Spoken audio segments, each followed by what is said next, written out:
శ్రోతలకు నా హృదయపూర్వక నమస్కారములు. మన శ్రోతలలో ఒక సోదరుడు ప్రశ్నను పంపడం జరిగింది.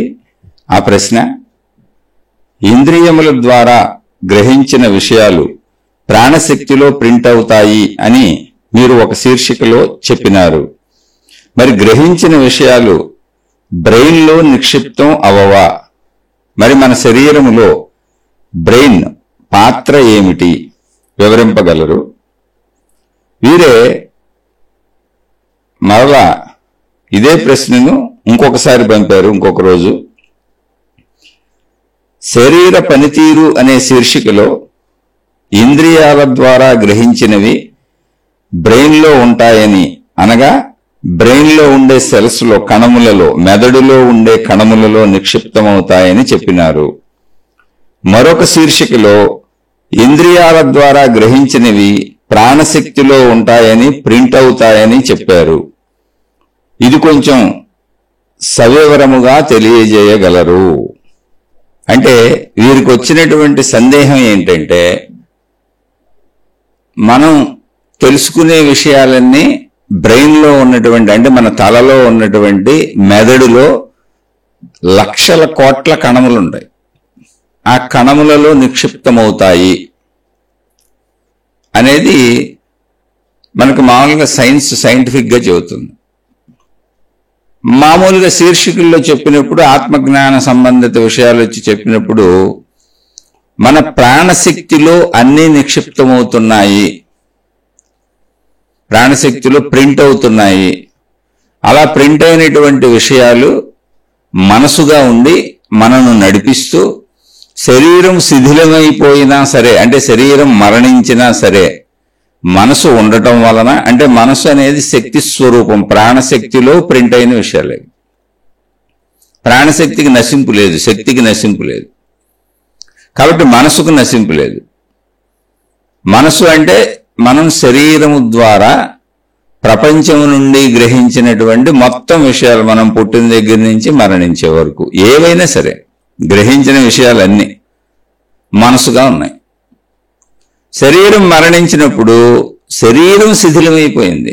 అంటే పసిబిడ్డగా పుట్టాం, పసిబిడ్డ నుంచి ఎదుగుతూ బాల్య, కౌమార, యవ్వన, వార్ధక్య దశలు దాటుకుంటూ మరణానికి వచ్చాం.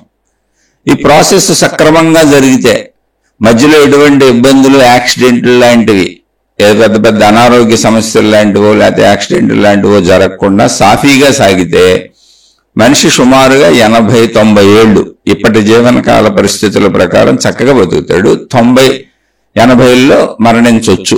100 మనిషికి లాస్ట్ అని చెప్పారు. ఇది అంటే మరణం అనేది జరుగుతుంది. అయితే మరణం దేనికి ఉంది? శరీరానికి ఉంది. మనసుకు మరణం లేదు. ఎందుకంటే మనసు అనేది పదార్థం కాదు, శరీరం లాంటి పదార్థం కాదు. ఇది శక్తి. శక్తి అంటే ఏంటి అంటే దానికి రూపం లేదు. శక్తికి రూపము, రంగు, రుచి, వాసన, అంటే గ్రహించటానికి అనువైందేది శక్తిలో లేదు. కానీ శక్తి ఉన్నదంటే ఆ శక్తినే మనిషిలో లేదా జీవులలో ప్రాణశక్తి అని, మొత్తం విశ్వమంతా ఉన్నది ఇలాంటిదే ఏకమైన శక్తి అని అటు సైన్స్ గ్రహించింది, ఇటు ఆధ్యాత్మికతలో మహర్షులు, మహాత్ములు అనుభవంతో చెప్పారు. సైన్స్ అనుభవంతోనే చెప్పింది. ఎలా అనుభవం? పదార్థాలను పరిశీలించింది, విషయాలను పరిశీలించింది, అంటే ఉన్న జగత్తులో ఉన్న అన్నిటినీ పరిశీలించింది. అలా సైన్స్ మొత్తం సృష్టికి ఒక శక్తి ఆధారమై ఉన్నది. సృష్టిలో మనకి ఎన్నైనా విడివిడిగా కనపడతా ఉండొచ్చు, వేరువేరుగా కనపడతా ఉండొచ్చు. వాటి గుణములు, వాటి స్వభావములు, వాటి రూపములు, వాటి నామములు, వాటికి సంబంధించిన అన్ని విభేదంగా, విరోధంగా కూడా ఉండొచ్చు. అంటే ఒకదానికి ఒకటి పోలిక లేనట్టు ఉండొచ్చు. కానీ అన్నింటినీ పరిశీలించుకుంటూ మొట్టమొదటికి వెళ్తే వాటికి కారణభూతమైన శక్తి ఒకటే. దాన్ని ఎనర్జీ అన్నారు అంతే. వాళ్ళు శక్తి అని పేరు పెట్టారు సైన్స్లో. అంటే మొత్తం సృష్టికి కారణభూతమైన శక్తి ఒకటే. ఆ శక్తి ఎలా ఉన్నది అంటే దానికి అసలు ఎటువంటి రంగు, రుచి, వాసన, రూపము, గుణము, స్వభావం ఏమి లేవు. ప్లెయిన్గా ఉంది, కానీ శక్తి ఉంది. ఆ శక్తులు ఉన్నది అని ఎలా తెలుస్తుంది అంటే అందులో చైతన్యం ఉంది, అందులో కదలిక ఉంది, అందులో జ్ఞానం ఉంది. అంటే ఇప్పుడు ఒక మనిషిగా మనకి ఎన్ని ఉన్నాయో, ఈ సృష్టిలో కనపడుతున్నటువంటి అన్నింటికి ఎన్ని సామర్థ్యాలు ఉన్నాయో, ఎన్ని రకాలుగా ఉన్నాయో అన్ని రకాల సామర్థ్యాలు శక్తిలో ఉన్నాయి. కానీ నామరూపాలు లేవు. అంటే నామం అనేది పేరు అనుకోండి, రూపం లేదు, స్వభావం లేదు, గుణం లేదు, శబ్దస్పర్శ రూప విధానాలలో అనుభవించడానికి వీలుగా లేదు. ప్లెయిన్గా ఉందంటే, ప్లెయిన్గా ఉందంటే ఎలా ఉంది మరి అర్థం అవ్వాలి కదా మాకు. అంటే ఆకాశము వలె ఉన్నది అని చెప్పారు. ఆకాశము వలె అని ఎవరికి చెప్పారు? అర్థం కాని మనలాంటి మామూలు మనుషులకి. స్పష్టంగా క్లియర్గా అనుభవం పొందిన వాళ్ళు ఆకాశమే దాని స్వరూపము అని చెప్పారు. శక్తి ఎలా ఉంటుంది అంటే శక్తే ఆకాశము, ఆకాశమే శక్తి. అయితే అది అనుభవం పొందాలి అని చెప్పారు. అందుకే మనం శక్తి అన్నప్పుడు మనకు అది ఎలా ఉంటుందో తెలియదు కనుక ఆకాశాన్ని ఏమీ లేదు అనుకొని ఖాళీ అనుకొని తిరిగేస్తాం. ఆకాశం అంటే మన నెత్తి మీద పైన ఉన్నది కాదు, మన చుట్టూ ఉన్న ఖాళీ అంతా ఆకాశమే. ఖాళీ ఎక్కడ ఉంటే అదంతా ఆకాశమే. ఒకవేళ మనం ఇళ్ళు కట్టాం, వృక్షాలు మొలిచిని, పంటలు పండిస్తున్నాం, బిల్డింగులు కట్టుకుంటున్నాం, సృష్టి బోర్డు ఏర్పడుతున్నది అంటే అదంతా ఖాళీలోనే ఏర్పడుతుంది, ఆకాశంలోనే ఏర్పడుతుంది. అదే శక్తి. అంటే ఈ శక్తి ఉన్నదని ఎలా తెలిసింది సైంటిస్టులకి అంటే సృష్టిలో ఉన్న పదార్థాలన్నింటినీ పరిశీలించుకుంటూ దాటి మూలాలకు వెళ్ళిపోయారు. ఆ మూలం మూలం మూలం మూలం అన్నింటికీ మూలం దాకా వెళ్ళిపోతే అన్నింటికీ మూలం ఒకటే కనపడుతుంది. వ్యాపించినప్పుడే వేరువేరుగా కనపడుతున్నాయి. అంటే ఎలా అంటే ఒక చెట్టును చూస్తే మనం ఒక పెద్ద మహావృక్షాన్ని చూస్తున్నాం ఎదురుగా. ముందు ఒక మాను కనపడుతుంది, ఒక పెద్ద కాండం కనపడుతుంది, ఒకటే అది పైకి వెళ్ళి అనేక కొమ్మలుగా చీలిపోతుంది. పెద్ద పెద్ద కొమ్మలు అనేకం చీలిపోతున్నాయి. మళ్ళీ ఆ పెద్ద పెద్ద కొమ్మల నుంచి అనేక చిన్న చిన్న కొమ్మలు చీలిపోతున్నాయి. మళ్ళీ ఆ చిన్న చిన్న కొమ్మల నుంచి అనేక చిన్న చిన్న కొమ్మలు చీలిపోతున్నాయి. అలా చీలిపోతూ చీలిపోతూ అన్నిటి నుంచి ఆకులు, కాయలు, పువ్వులు వస్తున్నాయి. ఆకులు అనంతంగా ఉంటున్నాయి, కొమ్మలన్నింటికి ఆకులు ఉంటున్నాయి. ఆకులు ఊరుకునే కొంతకాలానికి రాలిపోతున్నాయి, ఎండిపోతున్నాయి, మళ్ళీ కొత్త ఆకులు వస్తున్నాయి. మూలకాండం ఎప్పటికీ చెక్క చెదరకుండా అలా ఉంటుంది, అంటే ఆకులతో పోల్చుకున్నప్పుడు. అలాగే చిన్న చిన్న కొమ్మలు ఎండి రాలిపోతూ ఉంటాయి, పెద్ద కొమ్మలు అలా దృఢంగా ఉంటాయి, అంటే మొత్తంగా మొక్కతో పోల్చుకున్నప్పుడు. అలా పువ్వులు వచ్చి రాలిపోతూ ఉంటాయి, కాయలు వచ్చి రాలిపోతూ ఉంటాయి. కానీ చెట్టు అలా స్థిరంగా ఉంటుంది. అంటే కాయలు, పువ్వులు, ఆకులు, కొమ్మలతో పోల్చుకున్నప్పుడు చెట్టు యొక్క మాను బలమైనటువంటి ఆ విధానం స్థిరంగా ఉంటుంది. మళ్ళీ దానికి కొత్తవి వస్తూ ఉంటాయి. మనకి ఇంతే కనపడేది చెట్టు అనేకంగా కనపడుతుంది, కానీ ఏకంగా దాన్ని చెట్టు అన్నాం. అలాగే సృష్టి అనేకంగా కనపడుతుంది. మూలంగా దాన్ని మొత్తంగా సృష్టి అన్నప్పుడు ఒకటే పేరు, కానీ సృష్టి అనేకంగా ఉంటుంది. చెట్టులా చెట్టు అన్నప్పుడు ఏకంగా మాట్లాడతాం, కానీ దానిలో అనేకంగా ఉన్నాయి. అసలు ఏ రెండు ఆకులు కలిసి లేవు, అన్ని విడివిడిగా చక్కగా కనపడుతుంటాయి. ఏ రెండు కొమ్మలు కలిసి లేవు, అన్ని విడివిడిగా ఉన్నాయి. కాయలు, పువ్వులు అన్ని విడివిడిగా వేరువేరుగా ఉన్నాయి, కానీ మొత్తంగా అది చెట్టు. అలాగే సృష్టి అంతా విడివిడిగా వేరువేరుగా ఉంది, కానీ మొత్తంగా అది చెట్టు సృష్టి. ఇప్పుడు చెట్టుకి ఆధారం ఏంటి? అసలు ఆకులు ఒక జాతి, కొమ్మలు ఒక జాతి, చెట్లోనే పువ్వులు ఒక జాతి, కాయలు ఒక జాతి. దాని కాండం మొత్తం చూస్తే మళ్ళీ అది మొత్తంగా స్థిరంగా ఏకకాండంగా ఉంటుంది, పైకి వెళ్ళినా కొమ్మలుగా ఉంటుంది. అంటే విభిన్నంగా ఉంది ఒక చెట్టులోనే. ఆకుల్లో విభిన్నత ఉంటుంది, కాండంలో ఉన్నట్టు ఆకుల్లో ఉండదు. ఆకులు కాండంలో ఉన్నట్టు కాయల్లో ఉండదు. ఆకులు, కాయలు, కాండాలు ఉన్నట్టు పువ్వుల్లో ఉండదు. ఇలా రకరకాలుగా మారిపోయింది, అది విభిన్నంగా కనబడుతుంది. మనం తిని చూస్తే విభిన్నతలు, రుచులు విభిన్నతలు కనపడతాయి, రూపాలు విభిన్నతలు కనపడతాయి. అలా అన్ని విభిన్నతలు ఉంటాయి. ఇంకా కిందకి వెళ్తే అంటే మట్టిని దాటి లోపలికి వెళ్తే పైకి కనపడేది చెప్పుకున్నాం, వేళ్ళు ఉంటాయి. అసలు వేళ్లకి చెట్టుకి సంబంధం ఉండదు, వేళ్ళు ఇంకో రకంగా ఉంటాయి. అలా పాకిపోయి మొత్తం చెట్టుని అసలు పైన నిలబడటానికి అవసరమైన బలంగా వేళ్ళు భూమిని పట్టుకొని ఉంటాయి. పాకి భూమిని పట్టుకొని ఉంటాయి. మనం ఏదైనా చేత్తో బలంగా ఒక దాన్ని పట్టుకున్నట్టు అలా చెట్టు పడిపోకుండా ఎప్పుడు వేళ్ళు పట్టుకొని ఉంటాయి. అలా పట్టుకోవడమే కాకుండా మళ్ళీ సారాన్ని గ్రహిస్తూ ఉంటాయి, చెట్టుకు పంపుతూ ఉంటాయి. అంటే వేళ్ళు మళ్ళీ సపరేట్గా కనపడతాయి, అసలు చెట్టుకేం సంబంధం ఉన్నట్టు కనపడదు, కానీ మొత్తం కలిపితే చెట్టు. అసలు ఈ చెట్టుకంతటికి మూలం ఏంటి? ఎంత విభిన్నతగా కనపడుతున్న చెట్టుకు మూలం ఏంటంటే ఒక చిన్న విత్తనం. ఆ విత్తనంలో ఏ విభిన్నత లేదు. ఏ విత్తనం చూసినప్పుడు మామూలుగానే ఉంది, ఆ విత్తనం భూమిలో కూడా అంత చెట్టు అయింది. అసలు ఈ విత్తనం ఎక్కడి నుంచి వచ్చింది అంటే చెట్టు నుంచే వచ్చింది. చెట్టు నుంచి వచ్చింది. ఆ చెట్టు మళ్ళీ ఇప్పుడు ఎలాంటి విత్తనాలు కొన్ని లక్షలు తయారు చేస్తుంది, కోట్లు తయారు చేస్తుంది. మళ్ళీ ఒక్కొక్క విత్తనం ఇలాంటి చెట్లను తయారు చేస్తుంది. మళ్ళీ ఒక్కొక్క చెట్టు ఇలాంటి విత్తనాలను లక్షల కోట్లు తయారు చేస్తుంది. అంటే అక్కడక్కడే తిరుగుతుంది చూడండి సృష్టి. విత్తనం నుంచి చెట్టు, చెట్టు నుంచి విత్తనాలు, విత్తనం నుంచి చెట్టు, చెట్టు నుంచి విత్తనాలు. సృష్టి అంతే, అదే సృష్టి అవుతుంది. ఇది అర్థం చేసుకోవడానికి చెప్పాం. అయితే మరి అసలు మొక్కలు ఎక్కడి నుంచి వచ్చినాయి అని డౌట్ రావచ్చు ఎవరికైనా. మొక్కలు భూమి నుంచి వచ్చినాయి.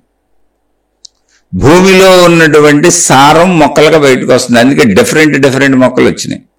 అందుకే మీరు చూడండి, మొక్కల్లో మనం తీసుకునే ఆహార పదార్థాల్లో, పళ్ళల్లో, వాటిల్లో ఉన్నటువంటి విటమిన్స్, మినరల్స్, ఖనిజాలు, లవణాలు రకరకాలుగా చెబుతారు చూడండి. ఇందులో ఈ పండులో ఇది ఉంది, ఈ కాయగూరలో ఇది ఉంది, దీంట్లో ఇది ఉంది. అంటే అది భూమి యొక్క లక్షణాలను పట్టుకొని వచ్చింది పైకి. అవన్నీ మన శరీరానికి అవసరం. మన శరీరం ఎలా తయారైంది? పంచభూతాలతోనే తయారవుతుంది. కాబట్టి పంచభూతాలకు సంబంధించినవన్నీ మన శరీరానికి అవసరమైన విధానంగా మొక్కల ద్వారా వస్తుంది. డైరెక్ట్గా మనం భూమిలోకి వెళ్ళి తెచ్చుకొని ఇనుము, అక్కడ దొరికేటువంటి లోహాలు తినేస్తే చచ్చిపోతాం. అలా కుదరదు. అదే లోహాలు మనిషి శరీరానికి అవసరమయ్యేటువంటి విధానాలలో ఆహార పదార్థాలుగా మొక్కల నుంచి వస్తాయి. ఇదంతా సృష్టిలో ఒక పెద్ద అద్భుతమైనటువంటి ఇంద్రజాల మహేంద్రజాల సృష్టి జరుగుతుంది.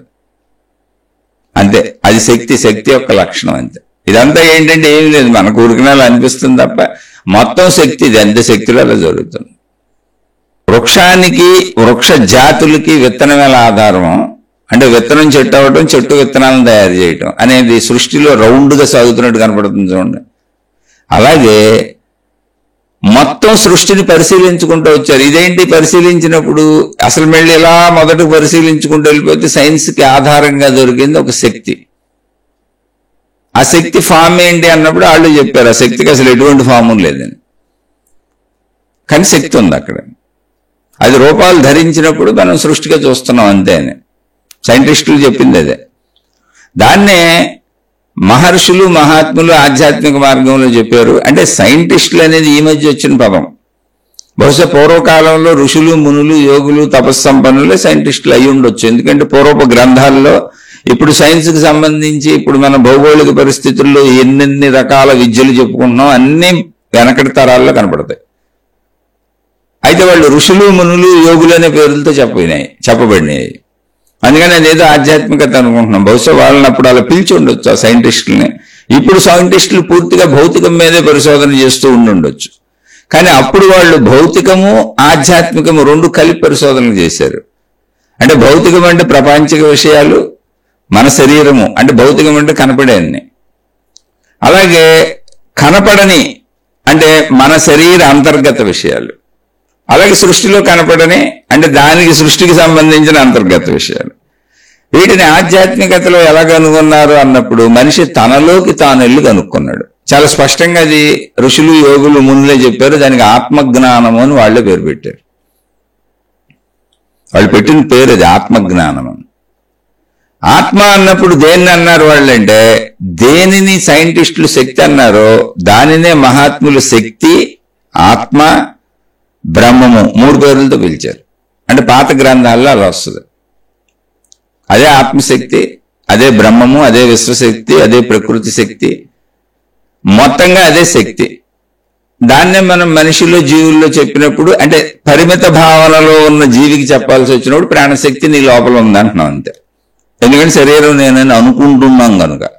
మొత్తంగా మళ్ళీ దాన్ని రీసెర్చ్ చేసుకుంటూ వెళ్ళిపోతే సత్యాలు తెలుస్తాయి. ప్రస్తుతం ఇది ఒక సామాన్య స్థితిలో ఉన్నటువంటి మనిషికి చెప్పబడింది.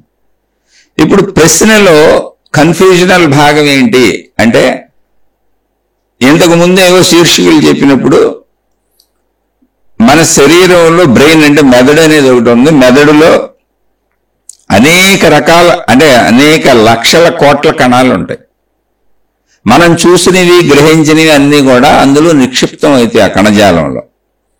అంటే ఒక విషయానికి సంబంధించినటువంటి ఇప్పుడు ప్రస్తుతం మనం సపోజ్ ఏదో ఒకటి ఊరికి టీ తాగడం, కాఫీ తాగడం అనుకోండి, దాన్ని రేపు ఐడెంటిఫై చేయాలిగా. మళ్ళీ ఇది టీ అని, ఇది కాఫీ అని, నా భార్య అని, నా భర్త అని, ఇది నా వాహనం అని, ఇది నా ఇల్లు అని, ఇది నా ఊరని, ఇవన్నీ మనం ఒక విషయానికి సంబంధించినవన్నీ కూడా ఏదైనా ఒక విషయానికి పర్టికులర్ విషయానికి సంబంధించినవన్నీ కూడా మనం చూస్తున్నప్పుడు గ్రహిస్తున్నప్పుడు మన మెదడులోని కణజాలంలో నిక్షిప్తం అవుతాయి. అంటే ఎన్ని కణాలలో అది నిండిందో ఆ కణాలన్నింటికి ఒక లింక్ ఏర్పడుద్ది. ఒక విషయానికి అది లోపల ఎన్ని కణాలలో నిక్షిప్తమైందో అలా అన్ని కణాలకి ఒక లింక్ ఏర్పడుద్ది. అంటే ఒక లింక్ ఒక విషయానికి సంబంధించింది. అలా అనేక కణాలు ఇవి నిక్షిప్తం అవుతూ ఉంటాయి. ఎన్ని నిక్షిప్తమైనా ఇంకా నిక్షిప్తం చేసుకోవడానికి బ్రెయిన్లో అనంతమైనటువంటి కణజాలం ఉంది. అన్లిమిటెడ్ బ్రెయిన్ కణజాలం. ఈ బ్రెయిన్ అనే మెదడు ఏదైతే ఉందో ఇదే మన శరీరాన్ని మొత్తాన్ని ఫంక్షనింగ్ చేసేటువంటి కింగ్. ఇలా నిక్షిప్తం చేసుకోవటం, వాటన్నిటిని గుర్తుపెట్టుకోవటం, ప్లస్ శరీరం ఆటోమేటిక్ మిషన్లా పనిచేసుకుంటూ వెళ్ళిపోతుంది. అదంతా బ్రెయిన్ చేసేదే. ఇప్పుడు మనం చేయి కదపాలన్నా కాలు కదపాలన్నా ఏదైనా బ్రెయిన్ వల్లనే జరుగుద్ది. బ్రెయిన్ స్ట్రోక్స్ అని వస్తూ ఉంటాయి. బ్రెయిన్ స్ట్రోక్స్ వచ్చిన వాళ్ళకి చాలా అవయవాలు పనిచేయవు, వాళ్ళకి మెమరీ పవర్ పోద్ది. చాలా రకాలు, అంటే స్ట్రోక్ తీవ్రతను బట్టి ఉంటుంది. సరే, ఇది నిజమే, ఈ విషయం నిజమే. ఇప్పుడు ఇది ఎప్పుడో కొన్ని శీర్షికల్లో అంటే ఆ సందర్భానుసారం చెప్పబడినటువంటి విధానం ఇది. తర్వాత ఎక్కడ కొన్ని శీర్షికలు విన్నారంటే, నేను ఎందుకు మాట్లాడుతున్నానంటే ఇదేదో ఒక శీర్షిక కాంట్రా కాదు. ఒక ప్రశ్న వేసినప్పుడు చెప్పుకుంటా వస్తాను. ఇప్పుడు సుమారుగా 2000 శీర్షికలు చెప్పాను. నెంబరింగ్ ప్రకారం అయితే 1500కి దగ్గర అవుతున్నాం. ఇప్పుడు 1480 చిల్లరలో ఉన్నాం. కానీ చెప్పబడిన శీర్షికలు అయితే 2000 ఉన్నాయి. 2000 అలా ఎందుకు ఉన్నాయి అంటే ఒకే విషయం గురించి చెప్పినటువంటి అనేక శీర్షికలు ఉన్నాయి. ఇప్పుడు భగవద్గీత మొదలుపెట్టాం, అందులో కొన్ని భాగాలు వెళ్ళినాయి. యోగ వాసిష్టం మొదలుపెట్టాం, అందులో కొన్ని భాగాలు వెళ్ళినాయి. ఆత్మబోధ శంకరాచార్యుల వారిది మొదలుపెట్టాం, అందులో కొన్ని భాగాలు వెళ్ళినాయి. వివేకానందుడి జీవిత చరిత్ర ఆత్మకథ సింహగర్జన అనే పేరుతో చెప్పాను, అందులో కొన్ని భాగాలు వెళ్ళినాయి. అలాగే షిరిడి సాయిబాబా వారికి సంబంధించి ఎప్పుడో స్టార్టింగ్ రోజుల్లో, అంటే దగ్గర ఒక 30 ఏళ్ల క్రితం నేను ఒక పుస్తకం రాసుకున్నాను.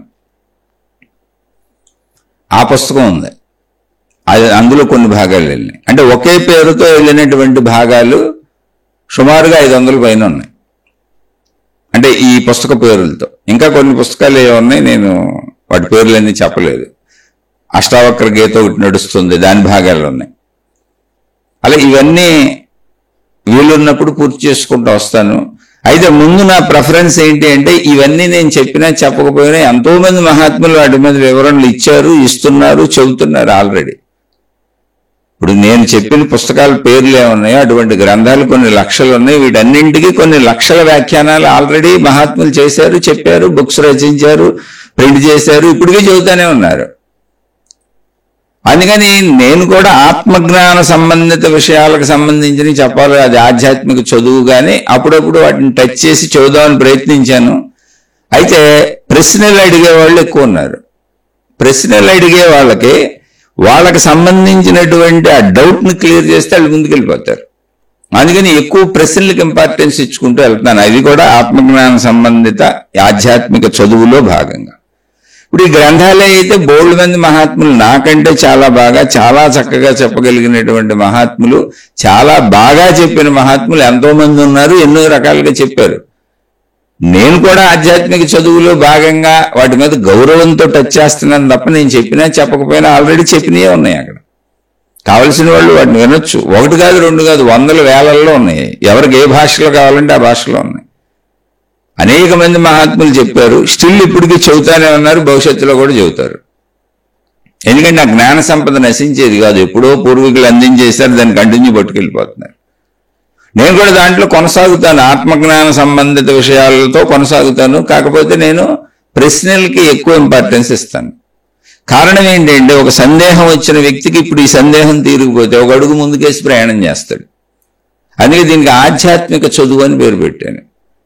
ఈ ఆధ్యాత్మిక ప్రచురణలు అనే శీర్షికలతో నడుస్తూ ఉంటుంది. ఇది మీరు అక్కడ అంబలం చూసుంటారు, ఆధ్యాత్మిక ప్రచురణలు అని. యాక్చువల్గా ఆధ్యాత్మిక ప్రచురణలు అని ఎందుకు పెట్టడం జరిగిందంటే, అసలు ఎప్పుడో ఇవన్నీ కూడా ఒక బుక్స్గా పబ్లిష్ చేద్దామనే ఉద్దేశంతో ఆధ్యాత్మిక ప్రచురణలు అనే ఒక సంస్థని, ఆల్రెడీ ఒక పబ్లికేషన్ని నేను పెట్టుకోవటం జరిగింది. కానీ నేను దాన్ని అప్పట్లో చేయలే. ఒక 2-3 పుస్తకాలు చేసిన తర్వాత కొన్ని పరిస్థితుల రీత్యా మానేయాల్సి వచ్చింది. అంటే కుటుంబ సంబంధిత పరిస్థితుల రీత్యా ఆపేయాల్సి వచ్చింది. ఆపేయటం అనేది ఇప్పటికి జరిగి సుమారుగా 20-25 సంవత్సరాలు అయిపోతుంది. అప్పుడు మొదలుపెట్టింది అది ప్రచురణలని. తర్వాత జీవితంలో అనేక సంఘటనల రీత్యా నా జీవిత ప్రయాణం సాగుతూ వచ్చింది. తర్వాత ఇప్పుడు కొన్ని పరిస్థితుల రీత్యా యూట్యూబ్లో వెళ్ళి చదవడానికి ఒక అవకాశం వచ్చింది నాకు. అంటే చెబుదామని నిర్ణయించుకున్నాను. కొంత జీవితంలో ఖాళీ దొరికింది, చెప్పడానికి అవకాశం వచ్చింది, అంటే ఖాళీ వచ్చిందని. అందుకని ఇప్పుడు ప్రింట్ చేయటం, పుస్తకాలు, ఇదంతా డబ్బులతో కూడిన వ్యవస్థ. మళ్ళీ అది దాన్ని అమ్మాలి, దాని మీద డబ్బులు సంపాదించాలి, మళ్ళీ డబ్బులతో అమ్మాలి. అసలు డబ్బు సంబంధం లేకుండా, డబ్బుకి ఎటువంటి సంబంధ బాంధవ్యాలు పెట్టుకోకుండా, ఓ గుర్తింపు లేకుండా, ఫలానా ఆయన చెప్పాడు, ఫలానోళ్ళు చెప్పారనే పేరుతో పని లేకుండా, గుర్తింపు లేకుండా, కీర్తి లేకుండా, డబ్బు లేకుండా, ఎటువంటి సంబంధ బాంధవ్యాలు లేకుండా ఒట్టిగా తెలిసిన జ్ఞానాన్ని తెలిసినట్టు చెప్పే అవకాశం, అదృష్టం వచ్చింది. నేను దీన్ని అదృష్టంగా భావించుకున్నాను. బహుశా నేను పబ్లికేషన్ పెట్టినప్పుడు అందుకే భగవంతుడు అప్పుడు ఆపేసాడేమో. కారణాలు ఏమైనా కావచ్చు. ఎందుకంటే అది ధన సంపాదన అయ్యేది, నా వృత్తి ప్రవృత్తి ఇదే అయ్యేది. అప్పుడు యాక్చువల్గా నేను బ్రతకడానికి అవసరార్థం కూడా అది పెట్టుకున్నా. అంటే నాకు ఆధ్యాత్మికత ఇంట్రెస్ట్. సరే, ఎలాగో బ్రతుకు తెరుగు మళ్ళీ బయటకు వెళ్తే ఆధ్యాత్మిక మార్గం, ఈ భక్తి మార్గం, అంటే ఈ దైవ విధానం పోద్ది, వృత్తి ప్రవృత్తి అదే పెట్టుకుందాం అని చెప్పి అలా వచ్చా. అలా వచ్చినప్పుడు నేను వెళుతున్న ప్రయాణంలో ఆ పబ్లికేషన్స్లో బుక్స్ రిలీజ్ చేద్దామని భారతదేశంలో మహనీయులు, మహాత్ములు వాళ్ళ జీవిత చరిత్రలో వాళ్ళు అందించిన జ్ఞాన సంపదని, అంటే ఇది నేను చెబుతుంది 25-30 ఏళ్ల క్రితం విషయం, వాళ్ళు అందించిన జ్ఞాన సంపదని నాకు తెలిసిన విధానంగా, నేను సేకరించుకున్న విధానంగా, నాకు అర్థమైన విధానంలో చూద్దామని పబ్లికేషన్స్ పెట్టాను. ఆధ్యాత్మిక ప్రచురణలు 25 ఏళ్ల క్రితం చదువుతున్నా. అది అప్పుడు ఆపేసి ఇప్పుడు మళ్ళీ అదే ఎంబ్లము, అదే శీర్షిక తీసుకొని, అంటే అదే ఎంబ్లంతో ఆధ్యాత్మిక ప్రచురణలను అందుకే మార్చలేదు. ఆ ఎంబ్లం అప్పుడు తయారు చేసుకుంది, దాన్నే మళ్ళీ ఇప్పుడు ఉపయోగించాను. అంతే. ఈ శీర్షికలు చెబుతున్నాను. అయితే ఇప్పుడు ఏమైంది, ఇక డబ్బు సంబంధం లేదు, ఎవరు చెప్పారో అవసరమే లేదు. ఎందుకని? ఎవరు చెప్పినా ఏముంది, నేను ఎక్కడో చదువుకున్నాయే, నేనే ఎక్కడో ఉన్నాయే. ఎందరో మహాత్ములు లక్షల కోట్ల సంవత్సరాల నుంచి అందించుకుంటూ, తరతరాలుగా మార్పు చెందుతూ, ఎందరో మహాత్ముల మీదుగా ప్రయాణించుకుంటూ వస్తున్న జ్ఞాన సంపద ఇది. ఆ మహాత్ములు శరీరాలు వదిలేశారు. ఎందుకంటే మనుషులే మంచివాళ్ళని మహాత్ములు అన్నాం. మనుషులు శరీరాలు వదిలేస్తారు, కానీ పరంపరగా జ్ఞానం కొనసాగుతూనే ఉంటుంది. జ్ఞానానికి నశింపు లేదు, ఎందుకంటే అది శక్తి స్వరూపం. అది శక్తి అంటే శక్తి అలా ఉంది, జ్ఞానశక్తి ఎప్పుడు అలాగే ఉంది. దాన్ని వెళ్ళి మనం అందుకున్నాం, మనకు కావాల్సినది తెలుసుకుంటున్నాం. ఇప్పుడు ఈ చెప్పే విధానం కూడా నాకు నచ్చింది. ఎందుకంటే డబ్బుతో సంబంధం లేదు, కీర్తితో సంబంధం లేదు, మనుషులతో సంబంధం లేదు, ఎటువంటి తప్పులు చేయటానికి, తప్పులోకి వెళ్ళటానికి అసలు అవకాశమే లేదు. సంబంధ బాంధవ్యాల్లో ఎన్ని పొరపాట్లు అయినా జరగచ్చు, ఎన్ని తప్పులైనా జరగచ్చు, ఏదైనా జరగచ్చు. అసలు గుర్తింపు, ఈ గొడవ లేదు. ఇది నాది అనాల్సిన అవసరత కూడా లేదు. ఎందుకంటే చెప్తున్నా, లక్షల కోట్ల సంవత్సరాల నుంచి మహర్షులు, మహాత్ములు, మహనీయులు, యోగులు, తపస్సంపన్నులు పరంపరగా అందిస్తూ వచ్చారు. వాళ్ళ శరీరాలు పోయినా జ్ఞానాన్ని ముందుకు పంపుతూ వచ్చారు. తరతరాలు వాటిని అందుకుంటూ కొనసాగినాయి. నేను అందుకున్నది మళ్ళీ ముందుకు పంపాను, అంతే. నేను చేసింది ఏముంది ఇందులో? మీరు చూడండి, వాటర్ ఫ్లో అవుతూ ఉంటుంది. వాటర్ ఫ్లో అయ్యేటప్పుడు పైప్ లైన్స్ వేసుకుంటారు. పైప్ చేసేది ఏముంది, పైపులోంచి వాటర్ వస్తుంది, అంతే. అలా పైప్ లైన్ వాళ్ళం, దానికి ఒక గుర్తింపు ఎందుకు? కాబట్టి ఈ విధానం ఇది. అసలు ఇదేంటని చెప్పి ఎందుకు ఇది పెట్టామని నేను చెప్పాను. ఇలా అంటే ఇది ఎందుకు చెప్పానంటే, ఇలా చెప్పటం మొదలుపెట్టి ఇప్పటికీ మామూలు శీర్షికలు సుమారుగా 1500కి చేరుకుంటున్నాం. కొద్ది శీర్షికల్లో వెళ్ళిపోతాం. కానీ బుక్స్ రూపంలో ఒకే విషయాన్ని చెప్పినప్పుడు దాంట్లోనే కలిపేశాను. ఆ శీర్షికలన్నీ విడివిడిగా చెప్పినా కూడా అలాంటి ఒక 500 పైన ఉన్నాయి. మొత్తం కలిపితే 2000 దాటేసినాయి. ఈ 2000 ఎందుకు చెబుతున్నాను సంఖ్య అంటే, నేను ఎన్ని చెప్పాననే గొప్పదనానికి కాదు. డిఫరెంట్ ప్రశ్నలకి డిఫరెంట్గా అనేక సందర్భాల్లో, అనేక రకాలలో ఆ ప్రశ్నకి, ఆ విషయానికి సంబంధించి మాత్రమే మాట్లాడాల్సి వస్తుంది. మొత్తం ఆధ్యాత్మికతని మనం అసలు ఎప్పటికీ ఎవరికి చెప్పలేం. జీవితకాలం 100 సంవత్సరాలు కూర్చొని చెప్పినా పూర్తి అవ్వదు. ఎందుకని పూర్తి అవ్వదు కనుకనే అనేక మతాలు ఏర్పడినాయి, అనేక విధానాలు ఏర్పడినాయి, అనేక పద్ధతులు ఏర్పడినాయి, అనేక మంది గురువులు వచ్చారు, అనేక గ్రంథాలు వచ్చినాయి. ఇంకా రకరకాలుగా కొత్త పొంతలు తొక్కుతూ వెళ్ళిపోతానే ఉంది అది విస్తారంగా. ఎవరు అలా అర్థం చేసుకుంటే అలా పట్టుకెళ్తున్నారు దాన్ని. కాబట్టి ఏదో ఆ సమయం అరగంటో గంటో గంటంబావో గంటన్నరో ఆ విషయం మీద ఏం చెప్పదలిచామో ఆ విషయం వరకే చెబుతాం. అందుకని బోల్డ్ సందేహాలు వస్తుంటాయి. ఎందుకని ఇది అనంతం కనుక. అయితే ఈ సందేహాలను తీర్చుకుంటూ వెళితే వాళ్ళు ఒక అడుగు ముందుకేసుకుంటూ వెళ్తారు. సందేహం ఎప్పుడు వస్తుంది? అది విన్నప్పుడు ఆచరిద్దాం అనుకున్నప్పుడు ఆ తెలుసుకునే ప్రక్రియలో సందేహం వస్తుంది. తెలిసింది అనుకోండి, ఆ డౌట్ అక్కడికి తీరిపోద్ది. తీరిపోతే ఒక అడుగు ముందుకెళ్ళినట్టే. అజ్ఞానం అంటే ఏం లేదు, జ్ఞానం లేకపోవటం అని అంతే.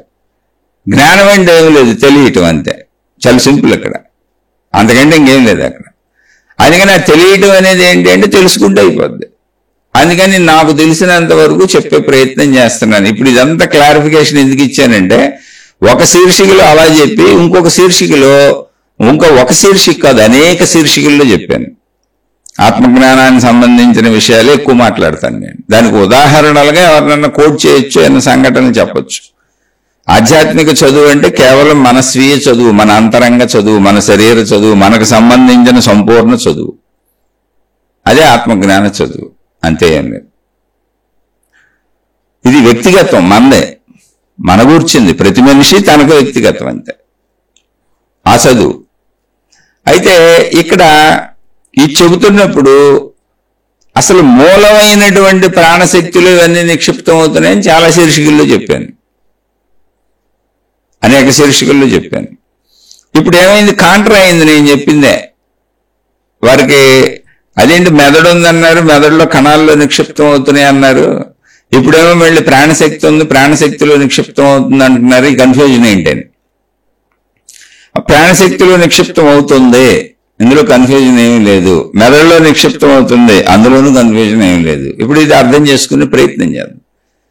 అసలు ప్రాణశక్తిలో నిక్షిప్తం అవుతుంది చెప్పాను, ఇందాక కూడా చెప్పాను ఇదే శీర్షికలో ముందు మాట్లాడినప్పుడు. ప్రాణశక్తిలో నిక్షిప్తం అవుతున్నది మనసుగా ఉంది. మనసుకు మరణం లేదు, ఎందుకంటే అది శక్తి కనుక. ఆ ప్రాణశక్తి అనంత ఆత్మశక్తి, అది అనుభవం అవుతుంది. ఎప్పుడు ఈ ప్రయాణంలో ఆధ్యాత్మిక చదువుకుంటూ అనంతాత్మ జ్ఞానంలో సాధనలు చేసుకుంటూ ముందుకెళ్ళి మన శరీరాన్ని అంటే శారీర సంబంధిత నేను శరీరం అనే భావాలను, మనో సంబంధిత అంటే మన మనసుని మనోభావాలను దాటి ప్రాణశక్తి వరకు వెళ్ళగలిగితే ప్రాణశక్తి ఏకముగానే ఉంది, భిన్నత్వంగా లేదు. శారీరక మనోస్థితుల్లోనే అది భిన్నత్వంగా అనిపిస్తున్నది, ఎందుకంటే అక్కడ పరిమితంగా శరీరాన్ని భావించుకుంటున్నాం కనుక. కానీ శక్తి స్థితిలోకి వెళ్ళినప్పుడు అక్కడ శరీరం ఉండదు, మనసు ఉండదు కనుక అది ఏకత్వంగా ఉంది, భిన్నత్వం లేదు అనేటువంటి విషయం తెలుస్తుంది అని దాన్ని అనుభవం పొందిన మహాత్ములు చెప్పారు.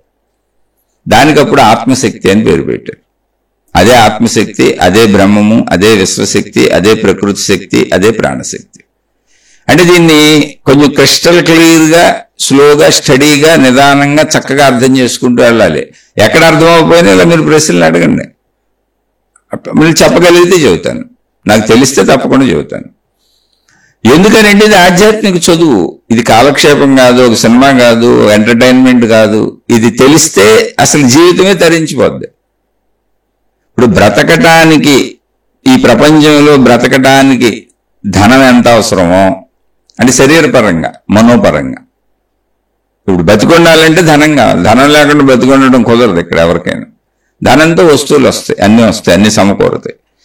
ఎంత ధనం అనేది మళ్ళీ మనం తయారు చేసుకునేటువంటి మన కోరిక అంతే. కానీ ధనం అయితే కావాలి, ధనం మూలం ఇదం జగత్. ఈ జగత్తులో బతకాలంటే ధనం ఉండాలి. అది ఎంత అవసరమో అసలు నేనెవరు ఎందుకు పుట్టానని తెలుసుకోవడం అంతకంటే ఎక్కువ అవసరం. నేను శక్తిని తెలుస్తుంది, అది ఆన్సర్.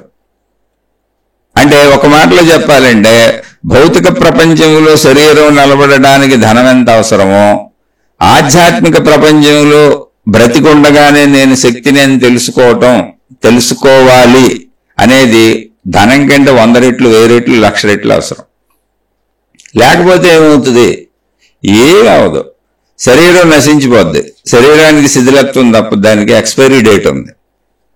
శరీరానికి పుట్టుక నుంచి బాల్య కౌమార యవ్వన వార్ధక్యాల తర్వాత మృత్యు అనే ఒక ఎక్స్పైరీ డేట్ ఉంది. అంటే పుట్టిన ప్రతిదానికి ఎక్స్పైరీ డేట్ ఉంది.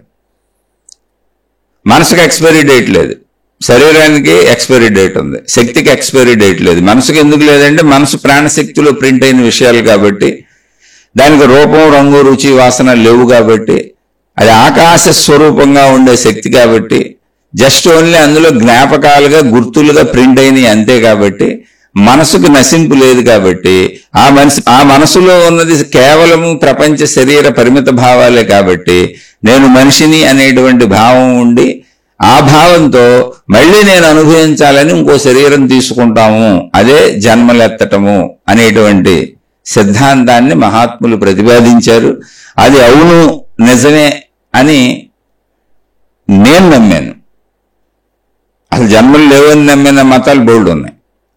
అయితే నేను నమ్మాను అది ప్రాక్టికల్గా, అంటే ఈ ఆధ్యాత్మిక చదువులో స్టడీ చేయడానికి ప్రాక్టికల్గా అది కరెక్ట్గా ఉంది. అంటే శక్తి తత్వానికి అది కరెక్ట్గా ఉంది. నేను అనంతాత్మశక్తిని అని ఎప్పుడు తెలుస్తుంది అంటే ఈ మనసు కూడా నిర్మూలనం అయిపోవాలి. అంటే మనసు నిర్మూలనం అవ్వదు.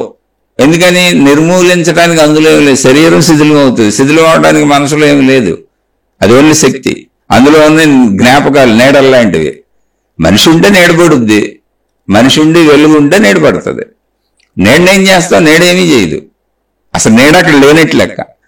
మనసు కూడా అంతే, జ్ఞాపకాలు ఉన్నాయి. అందుకని నేను మనిషిని అనుకుంటున్నాం కాబట్టి ఇంకో శరీరం కోసం ప్రయత్నించుకుంటాం. మళ్ళీ శరీరం ధరించాలని దానికి సృష్టి చేసిన ఏర్పాటు ప్రకారం మళ్ళీ వెళ్ళి శరీరంలో పుడతాం. ఇదంతా ఎప్పుడు చెప్పుకునేదే. మరుజన్మలో ఉన్నాయని నమ్మేటువంటి అన్ని సిద్ధాంతాలు దీన్ని యాక్సెప్ట్ చేసి ఇదే విధంగా చెబుతాయి. ఇప్పుడు మనసు నిర్మూలనం అయితే తప్ప, అంటే శరీరం శిథిలం అయ్యే లోపల, ఇప్పుడు శరీరం శిథిలమైనాక ఏమైంది? గ్రహణ శక్తి పోయింది, గ్రహించే ఇంద్రియాలు లేవు. కాబట్టి శరీరం మనసు ఒకటే ఉండిపోద్ది. మనసు ఏంటి? శక్తి స్వరూపం. కాబట్టి ఇక్కడ జీవించడానికి, అనుభవించడానికి భోగకరమైనటువంటి అనుభవయోగ్యమైన శరీరం లేదు. కాళ్ళు, చేతులు, కళ్ళు, చెవులు, ముక్కు, భోగ శరీరం లేదు. అందుకని భోగ శరీరం కోసం మళ్ళీ జన్మిస్తుంది. అది ఎందుకు జన్మిస్తుంది అంటే దానిలో ఉంది భోగలాలసే కాబట్టి. నేను మనిషిని అన్న భావన, నాది, నా వాళ్ళు, అనుభవించాను, ఇది ఇంకా అనుభవించాలి, అనుభవించకుండా చచ్చిపోయాను, అయ్యో మళ్ళీ పుట్టాలని తపన. ఆ ప్రయత్నానికి సృష్టి ఏదో చేసిన ఏర్పాటు ప్రకారం మళ్ళీ పుడతాను. ఇక్కడ పాయింట్ ఏంటంటే నేను శక్తిని ఏం తెలియాలంటే మనసు కూడా నిర్మూలింపబడాలి. మనసు నిర్మూలింపబడటం ఏంటి అంటే ఏమీ లేదు. మీరు చూడండి, ఏదైనా మనం ఇప్పుడు చిన్నప్పుడు పసిపిల్లలుగా ఉన్నప్పుడు ఒకటి గమనించండి. మీరు చిన్నపిల్లలుగా ఎదుగుతూ వచ్చినప్పుడు ఒక ఎరైజర్ కోసం, ఒక రబ్బర్ కోసం, ఒక పెన్సిల్ కోసం, ఒక పెన్ను కోసం, ఒక చాక్లెట్ కోసం, ఒక బిస్కెట్ కోసం, చాలా చిన్న విషయాల కోసం అవి పెద్ద ప్రాణాంతకమైన విషయాలుగా గగ్గోలెత్తిపోయి ఉంటాం. నావి ఇవన్నీ, నాకు కావాలని. అన్నింట్లో బట్టల కోసం, చెప్పుల కోసం అలా గొడవలు పడి ఇంట్లో అన్నదమ్ములు, అక్క చెల్లెలు కొట్టేసుకొని రకరకాలు చేసి ఉంటాం. అప్పుడు అవే చాలా గొప్ప విషయం. మళ్ళీ ఎదుగుదలలో ఎదుగుతున్న కొద్దికి ఆ చిన్న పోయి తర్వాత వచ్చే పట్టుకొని ఉంటాం. సెల్ ఫోన్లని, పెద్ద పెద్ద డ్రెస్సులు అని, షూస్ అని, అయ్యి అని, ఈ అని, ఏదో రకరకాల సినిమాలని, షికారులని, ఫ్రెండ్స్ అని. అప్పుడు అవి గొప్ప విషయాలుగా అయి ఉంటాయి. అక్కడి నుంచి ఇంకా ఎదిగిన కొద్దికి స్త్రీ పురుష శారీరక సంబంధాలు ఏర్పడిన కొద్దికి స్త్రీలని, పురుషులని, నా భర్తని, నా భార్యని, నా పిల్లలని, నా సంపాదనని, నా డబ్బులని, ఇప్పుడు నేను బతకడం అని, ఇది నా కుటుంబం అని, చచ్చే వరకు ఈ పెద్ద గొప్ప విషయాలు అయినాయి. కానీ మీరు గమనిస్తే ఎప్పటికప్పుడు మనం కొన్ని విషయాలను వదిలేసుకుంటూ వెళ్ళిపోతున్నాం. అవి మనసులోవే ఇంతకుముందు. అంటే ఏంటి? కొత్తవి తయారు చేసుకుంటూ పాత వదిలేస్తున్నాం. అంటే వదిలేయగలిగిన కెపాసిటీ కూడా మనసుకుంది. ఎప్పుడు వదిలేస్తుంది? చిచి ఎరైజర్ కోసం ఇప్పుడు మనం ఒక 30-40 ఏళ్ళ వయసు వచ్చినాక మన తల్లిదండ్రులు ఎవరో, నువ్వు చిన్న ఎరైజర్ కోసం, పెన్సిల్ కోసం, చిన్న చాక్లెట్ కోసం గోలగోలు చేసేసేవాడివి, గోలగోలు చేసేసేదానివి అని చెబితే నవ్వుకుంటాం. ఎందుకంటే ఇప్పుడు ఆ గోల్ లేదు, వదిలేసింది. అంటే ఒక జ్ఞాన ఎదుగుదలలో, ఒక అర్థమైన స్థితిలో అప్పటి పరిస్థితికి సంబంధించిన పట్టుకొని మిగిలిన వదిలేస్తుంటాం. మీరు శరీర ఎదుగుదలలోనే ఇలా జరుగుతుంటే, నేను అనంత ఆత్మశక్తిని అనేటువంటి జ్ఞాన ఎదుగుదల జరిగినప్పుడు, నేను శక్తిని అనేది మీకు కరెక్ట్గా అర్థమైతే, బాగా అర్థమైతే, మీకంటే మనకే బాగా అర్థమైతే నేను శరీరం అన్న భావాన్ని వదిలేస్తాం.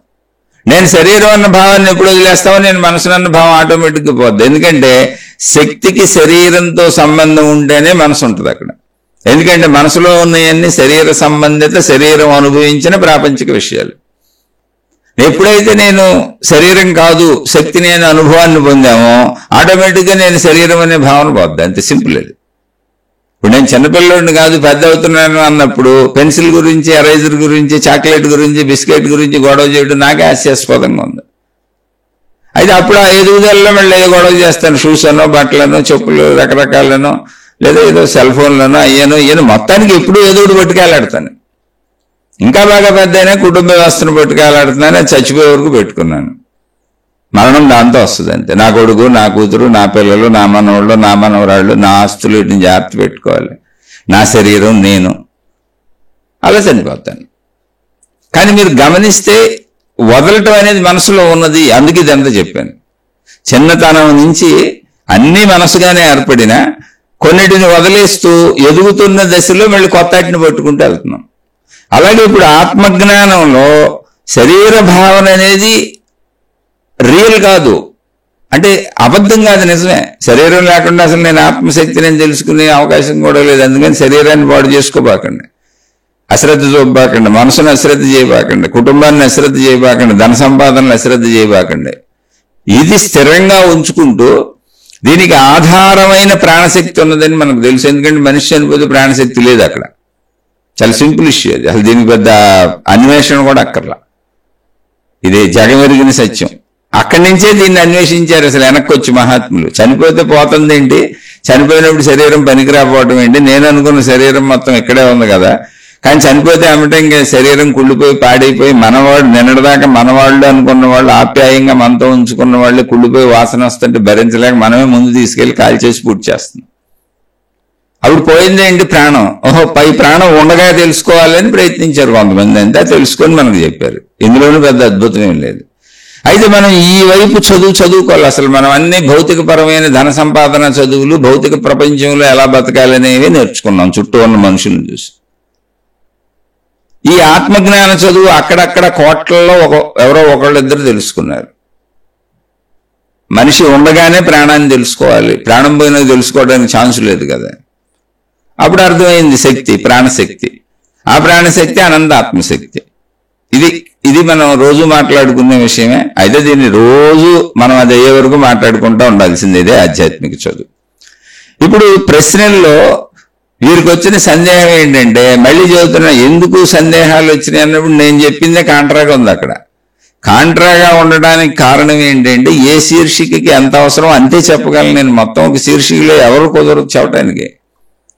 అసలు ఒక గ్రంథంలోనే కుదరదు. ఒక గ్రంథంలో కుదిరితే ఇన్ని గ్రంథాలు ఎందుకు రాసేవాళ్ళు? అసలు ఒక మతంలో కుదరక ఎన్నో మతాలు ఏర్పాటు చేసుకున్నారు ఎవరికి అర్థమైనట్టు. ఒక విధానంలో కుదరక ఎన్నో విధానాలు ఏర్పాటు చేసుకున్నారు. ఇంకా కొత్త కొత్త విధానాలు వస్తున్నాయి, ఎవరికి దోచినట్టు వాళ్ళు పోతున్నారు. అందుకని ఆ శీర్షికకి సంబంధించి ఆ విషయం చెబుతున్నప్పుడు ఆ సబ్జెక్టు మీద ఉంటుంది. అది మీరు ప్రయత్నించి అర్థం చేసుకోవాలి. అన్నిటినీ మీరు సందేహం వస్తే అడగండి, అసలు డౌటే లేదు. కానీ మీ ప్రయత్నం కూడా మీ వంతు మీరు ప్రయత్నించాలి, అర్థం చేసుకునే ప్రయత్నం చేయాలి. మీరు ఇంకొంచెం ముందుకెళ్ళాలి, మీరు అన్వేషించుకోవాలి, మీరు పరిశోధించుకోవాలి. మీరు కూడా ఒక ఋషో మునో యోగో సైంటిస్ట్ అవ్వాలి, మీరు ఒక స్పిరిచువల్ సైంటిస్ట్ అవ్వాలి, మీరు ఒక ఇన్నర్ సైన్స్. మీరు చదువుతుంది ఏంటి, మీ అంతర్గత శాస్త్రం, ఇన్నర్ సైన్స్. అది మన స్పిరిచువాలిటీ ఏంటి, మన ఇన్నర్ సైన్సే, మన అంతర్గత శాస్త్రం, మన శరీర శాస్త్రం, మనమే అది. కాబట్టి మీరు కూడా ట్రై చేయాలి. ట్రై చేస్తే ఏమవుతుందంటే మీకే ఆటోమేటిక్గా దొరుకుతాయి, అవన్నీ ఆన్సర్లు దొరుకుతాయి. ఆన్సర్లు దొరకని చోట సందేహం ఉంటే అడిగి తెలుసుకొని మళ్ళీ ట్రై చేసుకోండి. అందుకే మననం చేసుకోండి అంటారు. విన్న వాటిని మననం చేసుకోండి. సందేహాలు వస్తే ఇది ఏంటని ప్రశ్నించుకోండి. ఆ ప్రశ్నకి ఆన్సర్లు మీకే దొరుకుతాయో చూడండి. మీకు దొరకకపోతే అప్పుడు చెప్పిన వాళ్ళని అడగండి. ఎందుకంటే చెప్పిన వాళ్ళకి కొంత ఐడియా ఉండి ఉంటుంది ఖచ్చితంగా. మళ్ళీ ఆ సందేహాలు తీరిపోతే మళ్ళీ మీరు ప్రయత్నించుకోవటం మొదలు పెట్టండి. మీరు ఒక స్పిరిచువల్ సీకర్ అంటే అర్థం ఏంటి అంటే, ఒక అన్వేషకుడు, ఒక పరిశోధకుడు, తనను తాను తెలుసుకోవాలనుకుంటున్నవాడు, ఒక సాధకుడు అంటే అర్థం ఏంటంటే తన ఇన్నర్ సైన్స్ని తాను చదువుకుంటున్నాడు. అది ఆధ్యాత్మిక చదువు అంటే. అంతే. అక్కడేం అద్భుతాలు, మహిమలు, మాయలు ఏం ఉండవు. అసలు ఏమున్నా మీరు వెళ్తుంది ఆధ్యాత్మిక మార్గం కాదు. చదువులు మహిమలే ఉంటాయి. ఇప్పుడు బిల్డింగులు కట్టారు, కంటితో చూస్తే అబ్బో ఏంటి 150 అంతస్తులు, 200 అంతస్తులు, 250 అంతస్తులు అపార్ట్మెంట్లు కట్టేశారంటే చూస్తే ఆశ్చర్యంగానే ఉంటుంది. కానీ ఇంజనీరింగ్ చదువుకున్నోడికి అదేం ఆశ్చర్యం కాదు, అది ప్రాక్టికల్గానే కట్టారు వీళ్ళు. విశ్వం అంతా చూస్తే ఆశ్చర్యంగానే ఉంటుంది. కానీ సైన్స్ చదువుకొని దాన్ని పరిశోధించుకుంటూ వెళ్ళి తెలుసుకుంటున్న వాళ్ళకి ఆశ్చర్యం ఉండదు. ఇది ఇలా జరిగింది, ఇది ఇలా జరిగిందని చెబుతుంది. అదే సైన్స్. సైన్స్ అంటే ఏంటంటే కొత్తగా ఏమి ఆవిష్కరించట్లా, కొత్తగా ఏం కనుక్కోవట్లా, ఉన్నదాని గురించి చెబుతున్నారు. ఇది ఎందుకు ఉంది, ఎలా ఉంది, ఈ ఉండటానికి కారణాలు ఏంటి, అందులో ఏమేమి ఉన్నాయి, ఎలా ఉన్నాయి, ఈ పరిణామాలు ఎందుకు జరిగినాయి, మార్పులు ఎందుకు జరుగుతున్నాయి చెబుతున్నారు. ఉన్నదాన్ని చెబుతున్నారు. ఆ చదవటం కూడా సంపూర్ణంగా చెప్పలేకపోయాం. మానవ జాతి ఇప్పుడు విశ్వ రహస్యాలకు సంబంధించి, విశ్వానికి సంబంధించి రహస్యాలంటే మనకు తెలియదు అని అర్థం. అది తేట తెలంగానే ఉంది, మనకు తెలియదు. అసలు విశ్వం ఎంత ఉంది, మనిషి తెలుసుకుంది ఎంత అంటే 1% కూడా ఉండదు. అంత విశ్వం ఉంది. అందుకే దానికి అనంతం అని పేరు పెట్టారు. అది సైన్స్ ఉన్నట్టునే చెబుతుంది. అలాగే మనం కూడా ఉన్నాంగా, మన శరీరం ఉంది, మన ప్రాణం ఉంది, మనలో మనసు ఉంది, బుద్ధి ఉంది, ప్రాణశక్తి ఉంది. తెలుసుకో, మనకి ప్రాణం పోతే చచ్చిపోయారంటున్నాగా. అందుకని ఉన్నది తెలుసుకో. నువ్వు నీ లోపలికి వెళ్ళు, నువ్వు ఇన్నర్ సైంటిస్ట్ అవ్వు. నువ్వే స్పిరిచువల్ సేకర్వి, నువ్వే ఇన్నర్ సైంటిస్ట్వి. నీ అంతర్గత చదువు నువ్వు చదువుకో, పరిశీలించు. నీకు దీనికి ఆధారంగా ఇంతకు ముందు వాళ్ళు అంతర్గత శాస్త్రాల్లో ఏం చెప్పారు చూడు. వాళ్ళ ఆత్మానుభవాలు ఏం చెప్పారు, వాళ్ళు లోపలికి వెళ్ళినప్పుడు వాళ్ళ అనుభవాలు ఏం చెబుతున్నారు చూడు. అయితే అది చదువు అయినప్పుడు ముందే చెప్పాను, అక్కడ మహిమలుండో, మాయలుండో, కల్పనలుండో, సృజనాత్మకత ఉండదు. ఉంటే తప్పుదోవలు వెళ్తున్నావు అని అర్థం. ఎందుకని 500 అంతస్తులు అపార్ట్మెంట్ కట్టినా అది ఇంజనీరింగ్ ప్లానే. అసలు మీకు తెలుసా, చాలా చోట్ల కొన్ని ప్రదేశాల్లో ఇప్పుడు తిరిగే ఇళ్ళు కడుతున్నారు. ఇళ్ళు తిరుగుతాయి.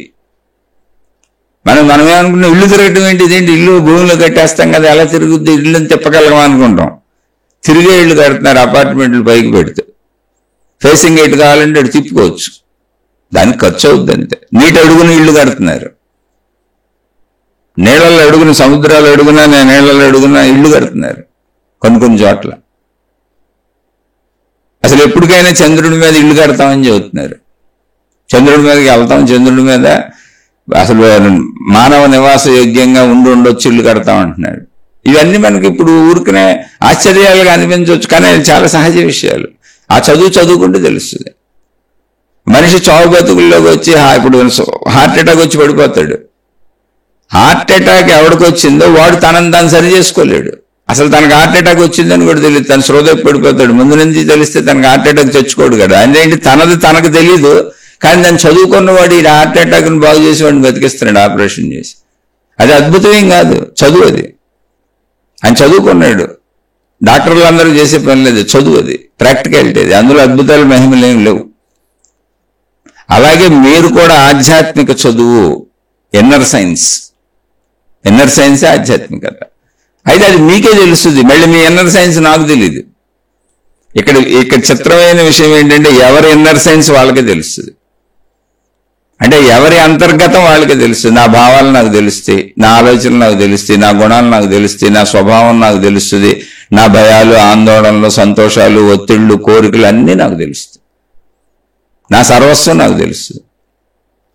నేను ఇంకొంచెం జాగ్రత్తగా పరిశీలించుకుంటూ ఈ సర్వస్వంగా తెలుస్తున్న విషయాలను పట్టుకుంటూ కొద్దిగా జాగ్రత్తగా వెళ్తే నా శక్తి నాకు అర్థమవుతూ ఉంటుంది. నాలో ఉన్న ప్రాణశక్తి. అసలు ఆ ప్రాణశక్తికి కదలికలన్నిటికీ మూలం.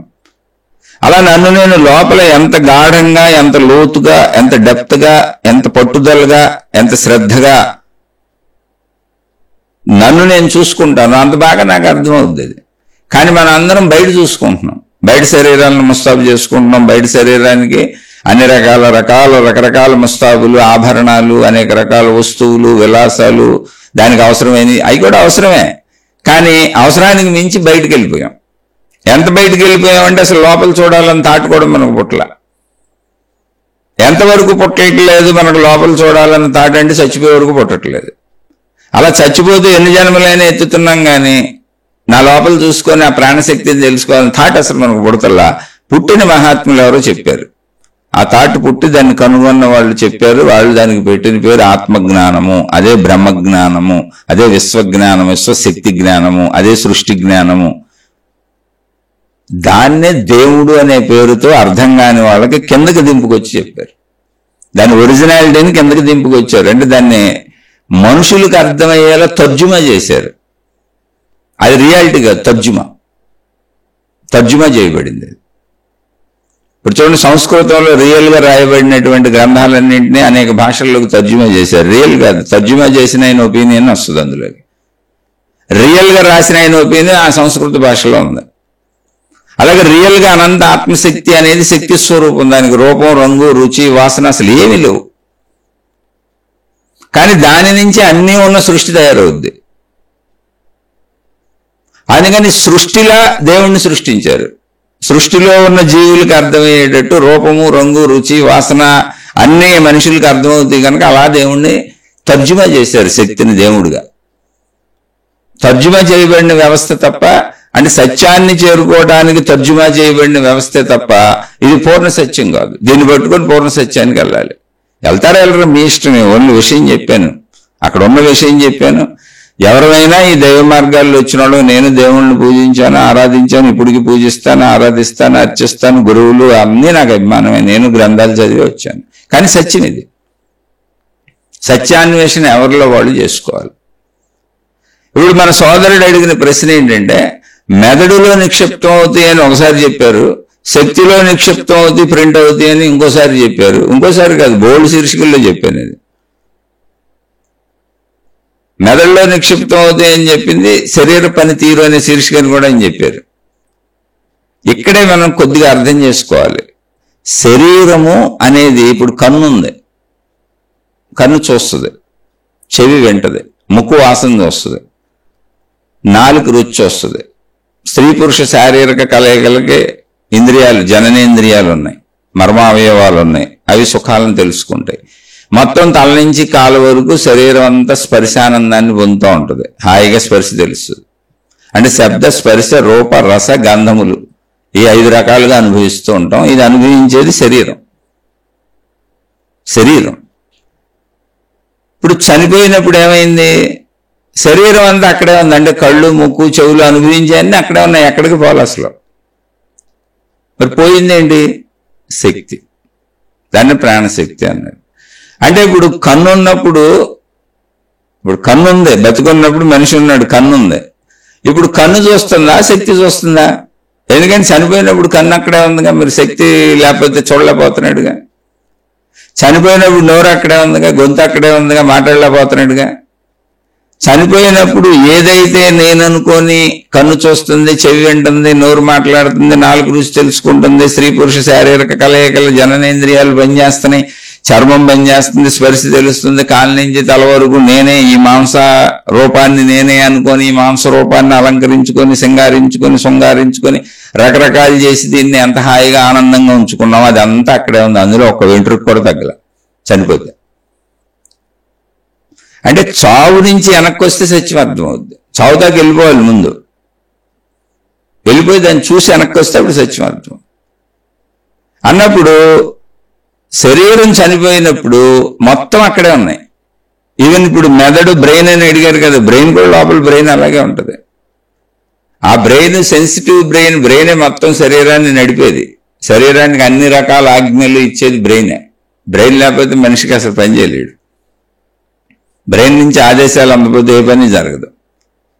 అందుకని బ్రెయిన్కి మీరు చూడండి, సృష్టి చేసిన ఏర్పాటు బలమైనటువంటి పుర్రిని పెట్టింది.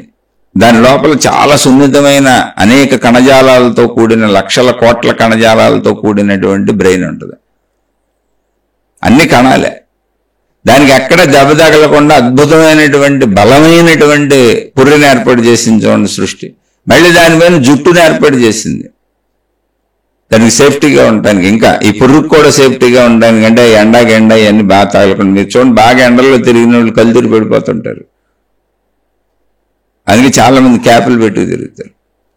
అంటే బ్రెయిన్కి అధిక వేడి తగలకూడదు, అధిక చలి తగలకూడదు, దాని మెయింటెనెన్స్ కరెక్ట్గా ఉండాలి. దానికి తగ్గట్టుగా సృష్టి చేసింది, శరీరంలోనే చేసేసింది. ఆ ప్రకారం నడుస్తుంది. ఇప్పుడు చనిపోయినప్పుడు లోపల అవయవాలు అక్కడే ఉన్నాయి. కొట్టుకునే గుండె ఉంది, మొత్తం మన శరీర అవయవాలు లోపల ఎన్ని ఉంటాయో కోసి చూస్తే అవన్నీ అక్కడే ఉన్నాయి. బ్రెయిన్ కూడా అక్కడే ఉంది. పైన అవయవాలు ఎన్ని ఉన్నాయో పనిచేసే అవన్నీ అక్కడే ఉన్నాయి. ఇప్పుడు చనిపోయినప్పుడు లేనిదేంటి? ప్రాణశక్తి ఒక్కటే మొత్తం అక్కడే ఉంది. నేను అనుకున్నంత అక్కడే ఉంది సరుకు. మనం ప్రాణశక్తిని నేను అనుకోవాలి అసలు బతుకున్నంతకాలం. ఇప్పుడు చనిపోయిన అంటే చావుని చూసి వెనక్కి రావాలి. చావుని చూసాం, ఇప్పుడు వెనక్కి వస్తున్నాం. వెనక్కి వస్తే ఇప్పుడు రియల్గా ఆలోచిద్దాం. కన్ను చూసిందా, ప్రాణశక్తి చూసిందా? చెవి విన్నదా, ప్రాణశక్తి విన్నదా? నాలుగు రుచి చూసిందా, ప్రాణశక్తికి తెలిసిందా? మీరు జాగ్రత్తగా ఇలా క్వశ్చన్లు వేసుకోండి అన్ని. మరి ప్రాణశక్తిలో అది ఏం పని చేయట్లేదుగా. అవన్నీ అక్కడే ఉన్నాయి, లోపల అవయవాలు కూడా అక్కడే ఉన్నాయి, బయటయే కాదు, మెదడు కూడా అక్కడే ఉంది.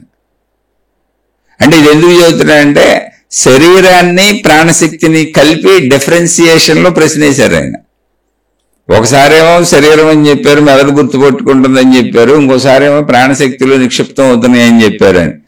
ఇక్కడే ప్రాణశక్తి చూస్తుందా, శరీరం అలాగే ఉంది. శరీరం ఉన్నప్పుడు శరీర ఫంక్షనింగ్ మొత్తం, ఇప్పుడు ఈ ప్రాణశక్తి కంటిలోకి వెళ్తే చూడగలదు, చెవిలోకి వెళ్తే వినగలదు, ముక్కులోకి వస్తే వాసన చూడగలదు, నాలుగులోకి వస్తే రుచి చూడగలదు, చర్మం అంతా ఉంటే స్పర్శ తెలుసుకోగలదు, స్త్రీ పురుష జననేంద్రియాలలో ప్రసరిస్తున్నప్పుడు ఆ స్త్రీ పురుష శారీరక సుఖాలు పొందగలదు, గొంతులోకి వస్తే మాట్లాడగలదు, కాళ్ళల్లో నడవగలదు, చేతులతో పనులు చేయగలదు. ఇలా శరీరం అంతా ప్రాణశక్తి ప్రవాహం ఉంటే శరీరం పనిచేస్తుంది. అంటే ఇప్పుడు గ్రహించింది ఏంటి, అసలు ప్రాణశక్తి శరీరమా? అంటే అలా గ్రహించబడిందంతా ప్రాణశక్తిలో ప్రింట్ అయింది శరీరం ద్వారా, గ్రహించింది ప్రాణశక్తే. ఆ ప్రింట్ అయినటువంటి పార్ట్ ఏదుందో ప్రాణశక్తిలో, మొత్తం ప్రాణశక్తి కాదు, ప్రాణశక్తిలో 1% భాగంలో మాత్రమే ప్రింట్ అయినాయి. ప్రాణశక్తి విస్తృతి అంత, శక్తి విస్తృతి అంత, దాన్ని మనసు అని పిలిచాం.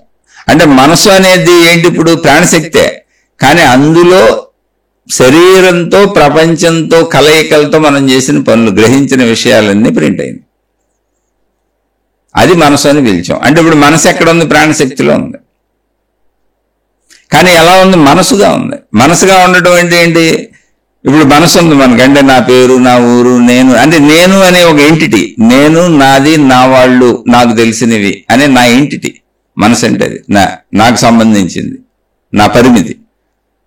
ప్రాణశక్తి అంటే ఏంటి, అసలు మనకు తెలియదు. ప్రాణశక్తి అసలు మనం అనుకోవాలా, బతుకున్నంతకాలం మనం అనుకోవాలా, చచ్చిపోతే ప్రాణం పోయిందని అప్పుడు కూడా ఏం అనుకోవట్లా. ప్రాణం పోయింది అనేసి ఆ మనిషిని పూర్తి చేయటమో కాల్ చేయటమో చేస్తుంది. ఇది ప్రాణశక్తిలో ప్రింట్ అవుతున్న విధానం. అంటే ఏంటంటే శరీరము ద్వారా గ్రహించబడినవన్నీ ప్రాణశక్తిలో ప్రింట్ అవుతున్నాయి. కానీ కన్ను పని చేయకపోతే అది లోపలికి ఇప్పుడు కళ్ళు లేవు, లోపలికి రాదు ప్రాణశక్తిలోకి. చెవులు లేవు, శబ్దాలు రావు, దృశ్యాలు రావు, కళ్ళు లేకపోతే, చెవులు లేకపోతే లేవు, నాలుగు లేదు, నాలుగు పని చేయట్లేదు, రుచి తెలియట్లేదు, అప్పుడు లోపలికి రావు. అంటే శరీరంలో అవయవాలు పని చేయకపోయినా రావు, శరీరంలో అవయవాలుండి శక్తి లేకపోయినా రావు. కానీ శరీరంలో అవయవాలుండి శక్తి ఉంటే అవన్నీ వచ్చి నిక్షిప్తమయ్యేది శక్తిలో త్రూ అవయవాల ద్వారా. ఇప్పుడు అవయవాల పనితీరేంటి అంటే, ఇప్పుడు మనం గ్రహించిన అన్ని అవయవాలుగా, ఇప్పుడు ఏమన్నా కన్ను చూస్తుంది అన్నాం కదా, కన్ను చూస్తున్నప్పుడు అసలు కన్నుని చూడాలని, కన్ను ఎలా పనిచేయాలని, చెయ్యి ఎలా పనిచేయాలని, ముక్కు ఎలా పనిచేయాలని మొత్తం నిర్ధారించేటువంటి మెయిన్ డిపార్ట్మెంట్ మెదడు. కాబట్టి ఆ మెదడు అనేది ఏంటి, అసలు ఫిజికల్ గా అన్నింటినీ నిక్షిప్తం చేసుకునేది కూడా అదే ఫిజికల్. అంటే మళ్ళీ మెదడుని పనిచేయించేది ఏంటి, శక్తి. మెదడు అనేది శరీర సంబంధితం, కన్ను, ముక్కు, చెవి, కాళ్ళలాగా. అందుకని మెదడులో నిక్షిప్తం అవుతాయి అన్నప్పుడు అది శరీరం బతుకున్నప్పుడు. ఎందుకని మొత్తం సర్వవ్యాపకంగా మెదడు నుంచే మొత్తం కాలు వరకు అన్ని అవయవాల్లో వ్యాపించి ఉన్నది శక్తే. అయితేనే పనిచేస్తాయి. శక్తిలో ప్రింట్ అవడం అంటే ఏంటి, అక్కడే ఉంది శక్తి, కన్నులోనే ఉంది శక్తి. కొత్తగా ఎక్కడికో వచ్చి ఎక్కడో దూరంగా ప్రింట్ అవట్లేదు. శరీరం అంతా శక్తి ఎక్కడ ఉందో అక్కడే ప్రింట్ అయిపోతుంది. ఆ శక్తి అక్కడే ఉంది కాబట్టి అక్కడ అవయవాలు పనిచేస్తున్నాయి. ఇప్పుడు కన్నులో శక్తి, కన్ను వేరువేరుగా లేవు. కన్ను మొత్తం శక్తి వ్యాపించింది, మెదడు మొత్తం శక్తి వ్యాపించింది, తల నుంచి కింద కాళ్ళ వరకు అన్ని అవయవాలు మొత్తం శక్తి వ్యాపించి ఉంది, నిరంతరం వ్యాపిస్తూనే ఉంది. చూడండి, రక్త ప్రసరణ వెళ్తూ ఉంటుంది, ఆక్సిజన్ వెళ్తూ ఉంటుంది. ఇవన్నీ మళ్ళీ భౌతికమైనవి. వాటితో పాటు శక్తి వ్యాపించింది. ఆ శక్తి వ్యాపకం ఉన్నంత వరకు శరీరం పనిచేస్తూనే ఉంటుంది. ఎక్కడ పనిచేస్తుందో అక్కడ శక్తి అక్కడే ఉంది కాబట్టి అక్కడ ప్రింట్ అవుతూ ఉంటాయి. ఇక్కడ శక్తిగా ప్రింట్ అవ్వడం అనే ప్రాసెస్ మెదడు అనేది భౌతికం. అంటే కన్ను చూడటం భౌతికం, కంటి ద్వారా చూసి గుర్తుండటం ఆధ్యాత్మికం. గుర్తుంది ఎవరికి? కన్నుకు కాదు, మనసుకి. మనసు ఎవరు? కంటిలోనే ఉన్న ప్రాణశక్తి. ప్రాణశక్తి ఎక్కడో దూరంగా లేదు, మొత్తం శరీరం అంతా ఉంది. అలాగే మెదడు ఎవరు అంటే మొత్తం పనిచేసేది, ఈ గ్రహించే అన్నిటినీ గ్రహించేది. ఆ గ్రహించే కణజాలాల్లో ఏముంది? మెదడులో నిక్షిప్తం అవుతున్న కణజాలాలు అసలు ఉండటానికి కారణం ఏంటి? ఆ కణజాలాలు పనిచేయడానికి కారణం ఏంటి? ఆ కణజాలాల్లో ఏముందంటే శక్తి ఉంది. శక్తి లేకపోతే కణజాలాలు వాటిని నిక్షిప్తం చేసి ఉంచుకోలేవు. అది భౌతిక చర్య. భౌతిక చర్య అయినా, భార్య అయినా, పిల్లలు అయినా, ఇల్లు ఇలా మళ్ళీ గుర్తుండాలి అంటే ఆ కణజాలాల్లోకి వెళ్ళి ఆ మెమరీ రావాలి. వస్తే ఆ మెమరీ మళ్ళీ మన శరీర అవయవాలకు పంపుద్ది. అవయవాలకు పంపినప్పుడు నువ్వు ఇలా పనిచేయి, నువ్వు అలా పనిచేయని అవయవాలకు చెప్పినప్పుడు ఆ మెమరీ ప్రకారం మనం పనిచేస్తుంటాం, స్పందిస్తుంటాం. కానీ మొత్తం ఈ మెమరీ పనిచేసే విధానానికి, మెమరీ శరీరాన్ని పనిచేయించే విధానానికి ఆధారం శక్తి. అంటే భౌతికమైన వస్తువులు ఇవన్నీ. ఇప్పుడు మెదడు కానీ, కన్ను కానీ, ముక్కు కానీ, చెవి కానీ, అంటే చర్మం కానీ, శరీర సంబంధిత మొత్తం అన్నీ అక్కడే ఉంటాయి. ప్రాణం పోతే మెదడు కూడా అక్కడే ఉంటుంది. కానీ అది మెదడు కూడా భౌతికం. కన్ను ఎలా భౌతికమో, చెవి ఎలా భౌతికమో, మెదడు తల్లో ఉంది కదా, లోపల ఉంది కదా, మనకు కనపడతలే అంతే.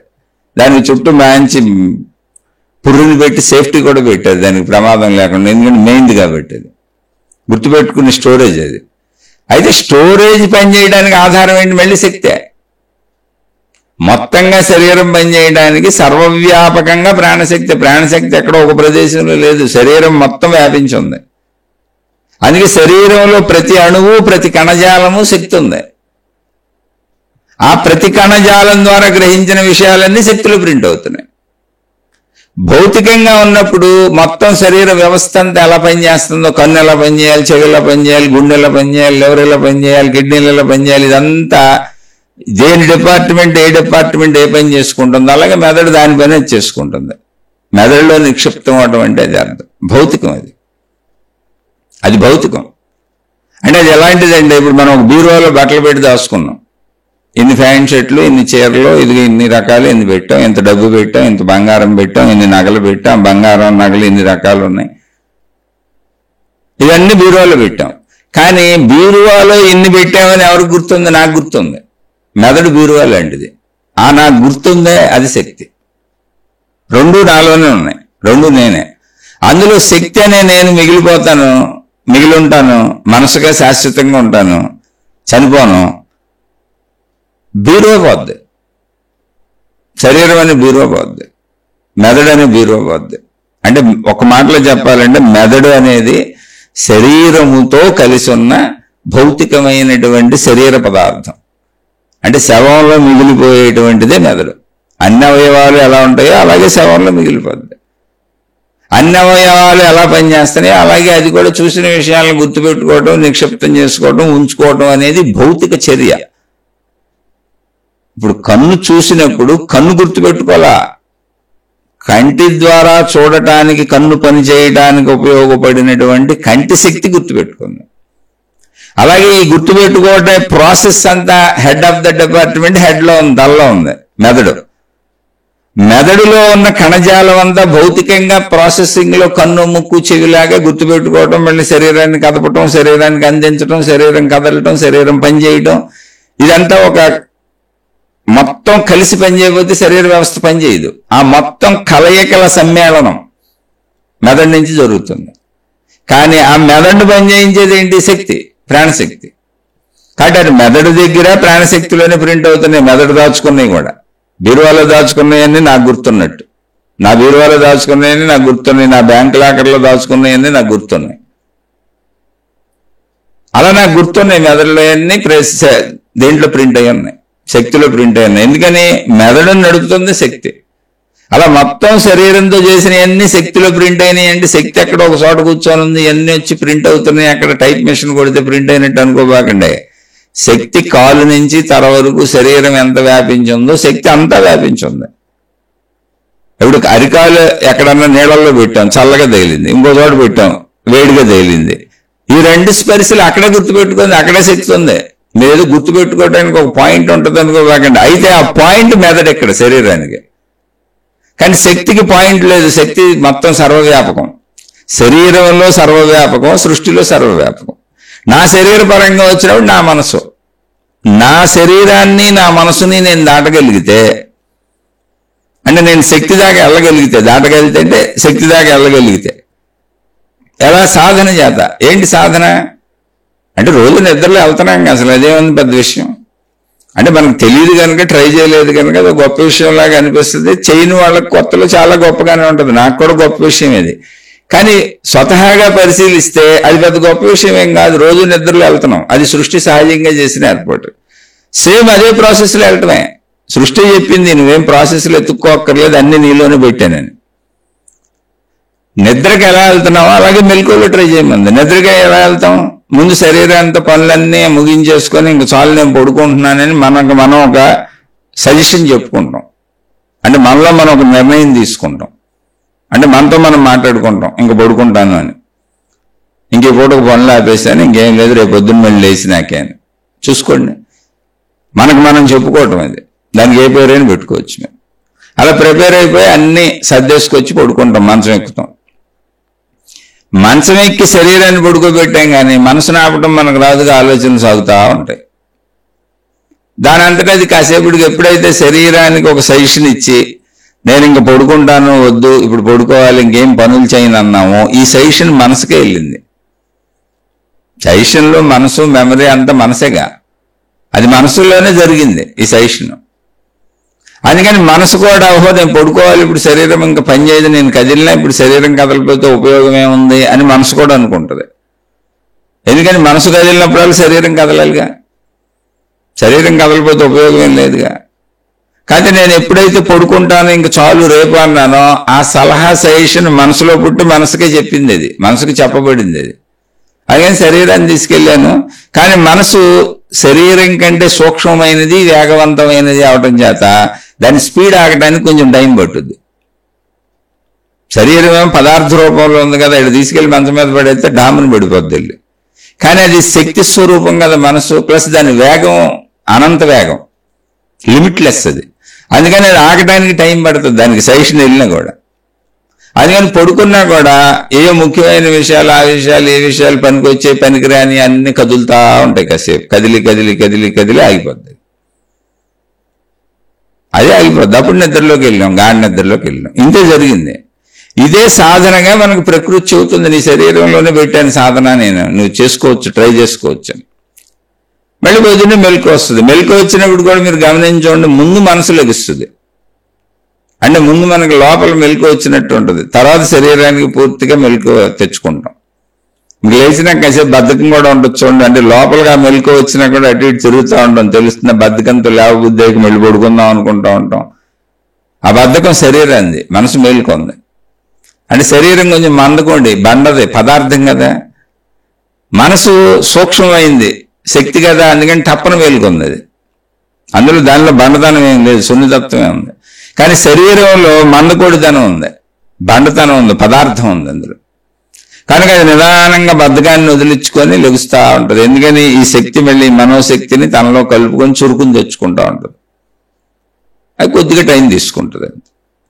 సరే, అది నిద్రలో అసలు మనకి ప్రాసెస్ చెప్పింది, శక్తి వరకు ఎలా వెళ్ళాలి అని. ఇప్పుడు నిద్రలో నిద్రపోయింది ఏంటి? మనసు, శరీరం. ముందు శరీరాన్ని పడేసాం మనం. నేను పడుకోవాలని ఎప్పుడైతే మనం చెప్పుకున్నామో అదే మనకి సెల్ఫ్ సజెషన్, సెల్ఫ్ హిప్నోసిస్, అన్ని సెల్ఫ్గా మనతో మనం మాట్లాడుకోవటం. ఎప్పుడైతే మనతో మనం మాట్లాడుకొని నిద్రపోవాలనుకున్నామో కాసేపుడికి అది పనిచేసింది. అంతే సింపుల్ అది. అలా ఏ విషయంలో అయినా మీరు భయపడుతున్నారనుకోండి, మీరు భయానికి కూడా చెప్పుకోవచ్చు, అది వెంటనే పోకపోవచ్చు. ఎందుకంటే ఇంతకుముందు మీకు అలవాటు లేదు కాబట్టి. నాకేం భయం లేదు, ఇక్కడ జరిగేలా జరుగుతూ ఉంటే ఊరికనే తెలియకే భయాలు, ఆదుర్దాలు పెంచుకుంటున్నాను, నాకు భయం లేదు, నాకు ఒత్తిడి లేదు, నాకు స్ట్రెస్ లేదు అని ఆ విషయాన్ని పూర్తిగా పరిశీలనగా చూసి రకరకాల పిచ్చి ఊహలు ఊహించుకోకుండా మీతో మీరు చెప్పుకోవడం నేర్చుకోండి. కొంతకాలానికి మేబీ నెలలు పట్టొచ్చు, ఖచ్చితంగా మీరు సాధిస్తారు. మీకు పోతాయి అన్ని మానసికమైనటువంటి సమస్యలన్నీ పోతాయి. అయితే అది దాన్ని అవగాహన చేసుకుంటూ సాగాలి. ఊరికనే అనుకుంటే పోతాం కాదు, దాన్ని అవగాహన చేసుకోవాలి. అసలు ఎందుకు భయపడుతున్నాను? ఒక కల్పనాత్మక భయం, ఊహాత్మక భయం.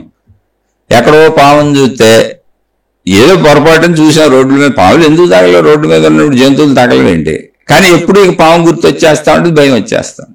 అలాగే ఏ గొడవలో గోడలో సమస్యలు ఏ బోళ్ళు జరుగుతాయి. అనుమానాలు కూడా ఇలాంటివి, మా ఆయన ఎవరితో తిరుగుతున్నాడు, మా ఆవిడ ఎవరితో తిరుగుతుంది, మా పిల్లలు ఏం చేస్తున్నారు, బాబు రేపు ఎటువంటి కోళ్ళు వస్తుంది, అటువంటి అల్లుడు వస్తాడు, ఎందుకని ఏదో వింటారు. ఇక అవన్నీ మనకు జరిగిపోతాయేమని ఊహించుకుంటూ ఉంటుంది. కానీ ఒక్క నిమిషం ప్రాక్టికల్గా ఆలోచించండి, ఇది నా ఊహ, నేను ఊహించుకుంటున్నాను. ఎందుకు ఊహించుకోవడం అని మీరే ప్రశ్న వేసుకుంటే భయమే పోద్ది. భయం ఎప్పుడు ఊహలోనే ఉంటుంది. నిజంగా అసలు సమస్య వచ్చిన సమస్యను ఎదుర్కొనేటప్పుడు భయం ఉండదు, సమస్యను ఎదుర్కొనేటప్పుడు భయం ఉండదు. కానీ సమస్యని ఎదుర్కోవడానికి ముందు వరకు విపరీత భయంగా ఆలోచిస్తూ ఉంటాం. అది గుర్తిస్తే భయాలు పోగొట్టుకోవచ్చు. అదే అంత ఈజీ ఏం కాదు గుర్తిస్తే అని ప్రాసెస్ మీకు చెప్పగలిగాను తప్ప నేను పోగొట్టుకోలేకపోయాను. ఎందుకంటే అందుకే చెబుతున్నది అంత ఈజీ కాదని.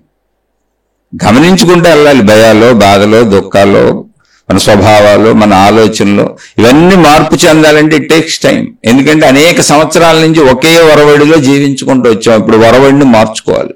కానీ నీకు నువ్వు చెప్పుకోవటం అనేది ప్రాసెస్. దానికే బోల్డ్ పేర్లు పెట్టారు. సెల్ఫ్ హిప్నోసిస్ అని, సెల్ఫ్ సజెషన్ అని, పాజిటివ్ థింకింగ్ అని, ఎన్ని పేర్లు చెప్పినా ఒకటే, నీతో నువ్వు మాట్లాడుకోవటం, నీకు నువ్వు స్పష్టంగా చెప్పుకోవటం. ఏముంది భయాలు, బాధలు, దుఃఖాలు పరిశీలించుకో.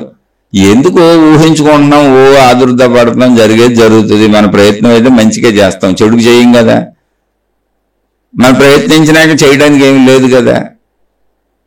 అంటే జస్ట్ యాక్సెప్ట్ ఇట్. అందుకని ఎక్కువ ఊహలు ఊహించుకో, ఎక్కువ ఆలోచనలు చేయకు. అలాంటి ఎక్కువ ఆలోచన చేసే పెచ్చోళ్ళతో, పెచ్చదానులతో తిరక్కో. బుర్రను పాడు చేసే వాళ్ళతో అసలు స్నేహాలు చేయకు.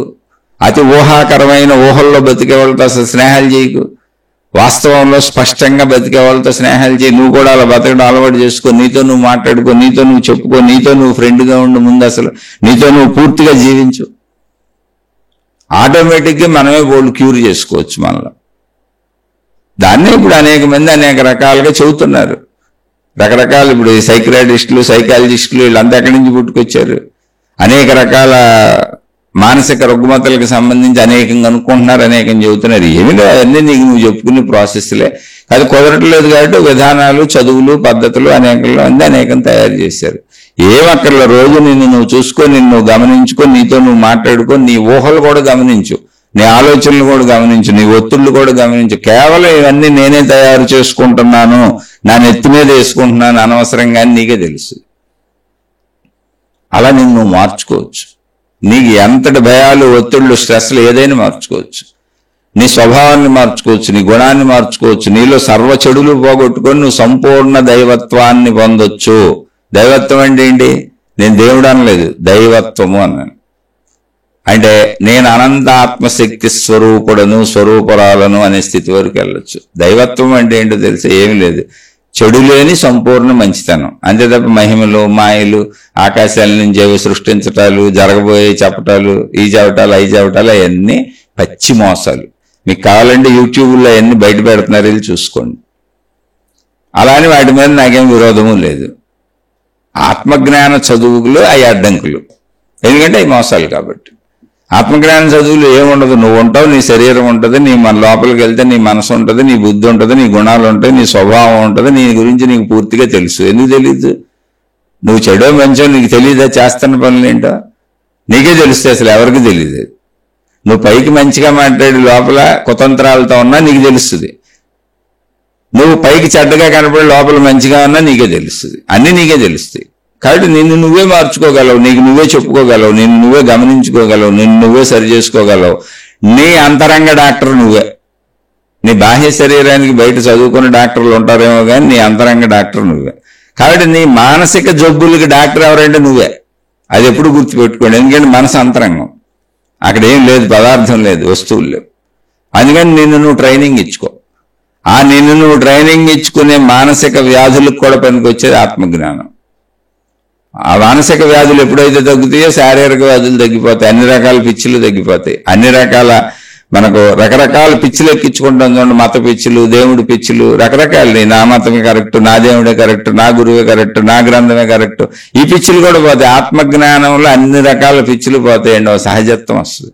జస్ట్ మనిషిగా దైవత్వం అంటే అది కేవలం మంచితనంతో కూడినటువంటి సర్వస్వాన్ని ప్రేమించగలిగినటువంటి ఒక మానసిక స్థితి వస్తుంది. ప్రేమించగలిగినటువంటి ప్రత్యేకంగా అందరికీ ఏదో చేయమని కాదు, ద్వేషం ఉండదు, ఒక సమభావన ఉంటుంది అంతే. నువ్వు ఏదో కుదిరింది చేస్తావు. ఇప్పుడు ఎవరైనా సరే మొత్తం ప్రపంచానికి ఎవరు ఏమీ చేయలేరు. ఏదో నా ఎదురుగుండా ఎవరన్నా అన్నం తినడానికి లేకుండా ఇబ్బంది పడుతున్నారు అనుకోండి, నా దగ్గర ఉంటే పెడతాను. బట్టలు కట్టుకోవడానికి లేదనుకోండి, నా దగ్గర ఉంటే ఇస్తాను అంతే, దానికి మించి ఏమి ఉండదు. అలా ఒక మంచి హృదయం ఉంటుంది అంతే. అందులో ద్వేషాలు, కుట్రలు, కుతంత్రాలు ఉండవు. ఒక పరిమితి ఉండదు అసలు. నా మతం, నా దేవుడు, నా విధానం, నా గురువు, నా గ్రంథం, నాదే కరెక్ట్ అనే పరిమితే ఉండదు. నువ్వు మొత్తం విశ్వవ్యాప్తంగా వెళ్ళిపోతావు. మానవ జాతి, వృక్షజాతి, జంతు జాతి మొత్తం విశ్వప్రేమికుడుగా ఉంటావు. ప్రేమికుడు అన్న పదంలో నువ్వు ప్రత్యేకంగా ఏం చేయటం ఉండదు. నీవు మొత్తం విశ్వం అర్థమవుదు కూడా.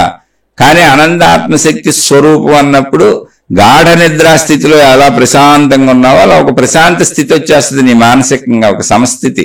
సమస్థితి అంటే ఏంటి? నీకు అన్ని తెలిసిపోవటం కాదు. ఏ లోకాల్లో ఏముంది, చంద్రుల్లో ఏముంది, గ్రహగోళాలు ఎన్ని ఉన్నాయి, నక్షత్రాలు ఎన్ని ఉన్నాయి, లెక్కలు చెప్పేస్తాను. ఇదిగో ఈ గ్రహంలో వీళ్ళు ఉన్నారు, ఆ గ్రహంలో వాళ్ళు ఉన్నారు, ఇవన్నీ చెప్పేస్తాను. నీకు జరిగేది చెబుతాను, జరగబోయేది చెబుతాను, నీ సాగు చెబుతాను, నీ పుట్టక చెబుతాను, మీ పెళ్లిళ్ళు చేస్తాను, మీకు పేరెంటాలు చేస్తాను, మీకు ఏమైనా చేసేస్తా, మీ కష్టాలు తీర్చేస్తా, మీ జబ్బులు తగ్గించేస్తా. దీనంత మోసం, దీనంత పిచ్చి లేదు. ఇలాంటి పిచ్చిలే పోతాయి. అసలు చెప్పేదే ఇది. ఈ మహిమలో మాయలో పిచ్చులన్నీ పోతాయి. పరిమిత భావనలో వచ్చే మత పిచ్చులు, దైవ పిచ్చులు, గొడవలు, గోలలో, నాదే కరెక్ట్ అనే వాదనలు ఇవన్నీ పోతాయి. ఇవన్నీ మానసిక జబ్బులు. అందుకే మనుషులు కొట్టుకు చేస్తూ ఉంటారు, భార్యాభర్తలు కూడా కొట్టుకు చేస్తారు. మానసిక జబ్బు అది. అయిపోతాయి. ఓ ప్రశాంత స్థితి వస్తుంది. ఎలా? ఎటువంటి ప్రశాంత స్థితి? ఏమీ లేదు. నిద్రలో ఎలా ఉంది? హాయిగా ఉంది. ఏమైనా తెలుసా? ఏం తెలియదు. అలా ఏదో తెలియాలి, ఏదో తెలుసుకోవాలి, ఏదో తెలిసిపోయింది అనేది ఏమి ఉండదు. నిశ్చల స్థితి ఉంటుంది. శరీరపరంగా, ప్రపంచపరంగా అన్ని తెలుస్తూ ఉంటాయి. నీకేం కావాలో అవి చేసుకుంటావు, ఎలా కావాలో అలా చేసుకుంటావు, అంత మంచితనంతో చేస్తావు. చుట్టూ ఉన్న వాళ్ళకి నువ్వేం చేయగలవో చేస్తావు, అంత మంచితనంతో చేస్తావు, నిశ్చలంగా ఉంటావు అంతే. అంతే, అదే జరిగేది. అందుకని ఇది ఇక్కడ ఏం ఉండవు, మాయలు మహిమలు ఏం ఉండవు. అదే ఆధ్యాత్మిక చదువు, ఆత్మజ్ఞాన చదువు. ఇందులో అన్ని రకాల జబ్బులు నీకు స్వతహాగా నువ్వే క్యూర్ చేసుకుంటావు. మానసిక వ్యాధులు, జబ్బులు పోతాయంటే మహిమలు కాదు. నీకు అసలు ఒత్తిడి లేనప్పుడు, దుఃఖం లేనప్పుడు, ఆవేదన లేనప్పుడు, టెన్షన్ లేనప్పుడు పోతాయి కదా. అది అంత సహజంగా జరుగుద్ది. అవన్నీ అంటే ఎప్పుడు ఇవన్నీ జరిగేది ఇప్పుడు జరుగుతాయి అనుకోబాగా. నేను అనంతాత్మశక్తిని నీకు అర్థమైనప్పుడు, ఈ శరీరం కంటే అంటే ఈ శరీరం నేను అన్నది నీకు ఎంత స్పష్టంగా అర్థమైందో, ఎంత నమ్ముతున్నావో అంత స్పష్టంగా నేను అనంతాత్మశక్తిని అని నీకు అర్థమవుతున్నప్పుడు, ఆ ప్రాసెస్లో నువ్వు సాగుతున్నప్పుడు మానసిక సమస్యలు కొద్ది కొద్దిగా విరమిస్తూ ఉంటాయి. భయాలు కొద్ది కొద్దిగా విరమిస్తాయి. అంటే నువ్వు ఎంత ముందుకు వెళ్తున్నావో అంత తగ్గుతూ ఉంటాయి. ఆ మానసిక సమస్యలు, ఒత్తిళ్ళు, స్ట్రెస్లు ఎంత తగ్గుతున్నాయో శారీరక వ్యాధులు అంత తగ్గుతూ ఉంటాయి. ఏమి తగ్గినా మరణాన్ని ఎవరు ఆపలేరు. మరణం తథ్యం. లేదా మానసిక సమస్యలు తగ్గినా శారీరక వ్యాధులు రావచ్చు. ఎందుకంటే బ్యాక్టీరియా వలన వస్తే, వైరస్ వలన వస్తే, అనేక భౌగోళిక పరిస్థితుల వలన వస్తే వాటిని మనం ఏం చేయలేం. అలాగే మహాత్ములు కూడా అనేక బాధలు పడిన వాళ్ళు ఉన్నారు. వాళ్ళందరూ మంచోళ్లే, కానీ శరీరపరంగా అనేక బాధలు పడి శరీరాలు వదిలేసిన వాళ్ళు ఉన్నారు. ఎందుకంటే భౌగోళిక పరిస్థితిలో బోళ్ళు వైరస్లు, బోళ్ళు క్రిములు, బోళ్ళు జబ్బులు, బోళ్ళు విధానాలు ఉన్నాయి. కాకపోతే ఎప్పుడైతే నేను శక్తి స్వరూపుడునని ఆత్మజ్ఞానంలో సాగుతావో శరీర భావన తగ్గిపోవటం చేత శరీర వ్యాధులు నీకు బాధని కూడా అనిపించవు. 99% మనసు ప్రశాంతమైనప్పుడు శరీర వ్యాధులు కూడా తగ్గుముఖం పడతా ఉంటాయి. కాదు, ఒకవేళ అదేదైనా భౌగోళిక పరిస్థితుల రీత్యా, ఇతర కారణాల రీత్యా వచ్చినా, మంచోళ్ళకి మహాత్ములకు వచ్చినా కూడా వాళ్ళ శరీర భావన ఉండదు కనుక వాళ్ళని దుఃఖపెట్టవు. శరీరం మరణం అనేది వాళ్ళకి భయంగా ఉండదు అసలు. దాన్నే అమృతత్వము అన్నారు. అమృతత్వం అంటే ఏంటి? చావు లేని స్థితి. చావు లేని స్థితి అంటే ఏంటి? చనిపోద్ది శరీరం. శరీరం చనిపోకుండా ఎవరికి అసలు కుదరదు. సృష్టిలో ఆ రూల్ లేదు. చావు లేని స్థితి అమృతత్వం ఏంటంటే నేను శక్తిని తెలుసుకున్నాను. నేను శక్తిని తెలుసుకున్న శక్తికి చావు లేదు కదా. కాబట్టి నాకు చావు లేదన్న భావన ఉంది. అప్పుడు చచ్చేది శరీరం అయితే నాకు బాధే ఉంది. పక్కింటోళ్ళు చచ్చిపోతే, ఎదురింటోళ్ళు చచ్చిపోతే, ఎవరో హాస్పిటల్లో చచ్చిపోతే, ఎక్కడో భూకంపాలు చచ్చిపోతే, ఎక్కడో యాక్సిడెంట్లో చచ్చిపోతే మనకి ఎలా దుఃఖం లేదో, మన ఇంట్లోనో మనకో ఏదన్నా అయితే దుఃఖం తప్ప ఎక్కడైనా మనకు దుఃఖం లేదు కదా. అలాగే ఆ స్టెప్ మారింది. నేను శరీరం కాదు శక్తిని అనుకున్నప్పుడు శరీరానికి జరిగే విషయాలు అంత నేనే శరీరం అనుకున్నప్పుడు బాధ పెట్టినంత బాధ పెట్టవు, తగ్గిపోద్ది. నేను శక్తిని అనే ఒక అమరత్వం ఉంటుంది, శాశ్వతత్వం. శక్తికి మరణం లేదు, నశింపు లేనటువంటి శక్తిని నేను అనే భావం రూఢి పడుతుంది. అదే ఆత్మజ్ఞానం. ఇది ఎవరికాళ్ళు చక్కగా చదువుకునే చదువు ఇది, అంతే. ఈ సింపుల్గా చదువుకుంటే వెళ్ళాలి. కాదు ఈ చదువు ప్రపంచంలో వ్యాప్తంగా లేదు, ఎవరు చదివేవాళ్ళు లేరు, ఎవరు దీన్ని ప్రాక్టీస్ చేసేవాళ్ళు లేరు. ఒకవేళ కాదు చదువులు ప్రాక్టీసులు అని చెప్పినా వాళ్ళంతా మహిమలని మాయలని ఏదో రకరకాల ధోరణిలో పోతున్నారు. మళ్ళీ అన్ని డబ్బులకు ముడి పెట్టుకుంటున్నారు, మళ్ళీ అవన్నీ తీసుకెళ్లి మతాలకు ముడి పెడుతున్నారు. పెద్ద పెద్ద సంస్థలని ఆశ్రమాలని అయ్యని ఇయ్యని కడుతున్నారు. ఏదో గందరగోళాలు బోల్డ్ జరుగుతున్నాయి ప్రపంచంలో. అయితే మంచికో చెడుకో నాకేం తెలుసు, సృష్టి వాటిని అన్నింటినీ ఒప్పుకుంది, ఆ విశ్వశక్తి ఒప్పుకుంది, విశ్వశక్తి ఏమో ఒప్పుకుందో అన్నీ జరుగుతూనే ఉంటాయి. మనం ఏం చేస్తాం దానికి? అయితే మన వరకు మనం దాన్ని తెలుసుకోవచ్చు. సృష్టి మొత్తం గురించి మనకు అనవసరం. ఆధ్యాత్మికత వ్యక్తిగతము. నిన్ను నువ్వు సంస్కరించుకోవచ్చు, నువ్వు నీకు అర్థమయ్యేటట్టు, నువ్వు నీకు తెలిసేటట్టు, నీ లోపల సమస్తం నీకు అర్థమయ్యేటట్టు, నిన్ను నువ్వు సాధనతో మార్చుకునేటట్టు నీకు అనుకూలంగా సృష్టి చేయబడింది. అదే నీకు ఇవ్వబడిన జ్ఞానం. ఎవరికి? మనిషికి. ఇక మన సోదరుడు అడిగినటువంటి ప్రశ్న వరకు అయితే, మెదడు శరీరం లోపల శరీరం పైభాగాలు ఎలా ఉన్నాయో అలాంటి ఒక శరీర భాగము, దాన్ని పనిచేయించేది కూడా శక్తే. కాకపోతే మెదడు చేసే పని ఏంటంటే శరీర అవయవాలన్నింటినీ పనిచేస్తూ, అంటే భౌతిక దాని కార్యం ఏంటంటే శరీరము ద్వారా గ్రహించబడినవన్నీ మెదడులో నిక్షిప్తం అవుతాయి, మెదడు సెల్స్లో. కానీ మెదడు సెల్స్ ఎలా పనిచేస్తాయి? ప్రాణశక్తితో. మొత్తం శరీరం అంతా ఉంది ప్రాణశక్తే. ఎక్కడ కన్ను పని చేయాలన్నా, కింద అరికాళ్ళు పని చేయాలన్నా, మెదడులో సెల్స్ పని చేయాలన్నా, తలపైన ఉన్న జుట్టు ఎదగాలన్నా ప్రాణశక్తే ఉండాలి. పని చేసేటువంటి పనిముట్టు మెదడు. ఏది? శరీరపరంగా. ప్రింట్ అవి శరీరపరంగా గుర్తుపెట్టుకుంటుంది మెదడే. శరీరపరంగా శరీరానికి ఆజ్ఞలు ఇచ్చేది మెదడే. శరీరపరంగా శరీరాన్ని మొత్తాన్ని పనిచేయించేది మెదడే. మొత్తం అన్ని మెదడే. మెదడులో ఎక్కడైనా ఏదైనా చిన్న లోపం వస్తే ఆ సంబంధిత అవయవాలు ఏమి పనిచేయవు. మొత్తం అవయవాలు మెదడుకి కనెక్ట్ అయి ఉంటాయి.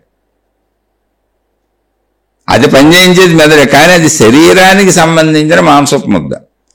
ఆ మాంసపు ముద్దను కూడా తల నుంచి కాలు వరకు నడుపుతున్న ప్రాణశక్తి ఏది ఉందో, ఆ ప్రాణశక్తి, ఆ విశ్వశక్తి, ఆత్మశక్తి, ఆ బ్రహ్మమే, ఆ ఇదే ఆనంద ఆత్మశక్తే మెదడును కూడా పనిచేస్తుంది. అది మనలో ఉన్నప్పుడు ప్రాణశక్తి అన్నాం.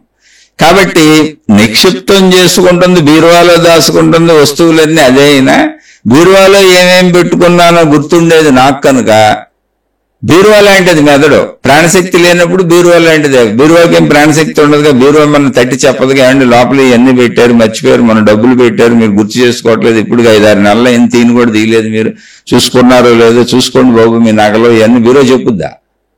అలాగే ప్రాణశక్తి లేకపోతే మెదడులో నిక్షిప్తమైనవన్నీ, ఒకవేళ మెదడు పనిచేసే యంత్రాంగమైన ప్రాణశక్తి లేకపోతే కన్ను అలా చూడలేదు, చెవి అలా వినలేదు, మెదడు అలా పనిచేయలేదు.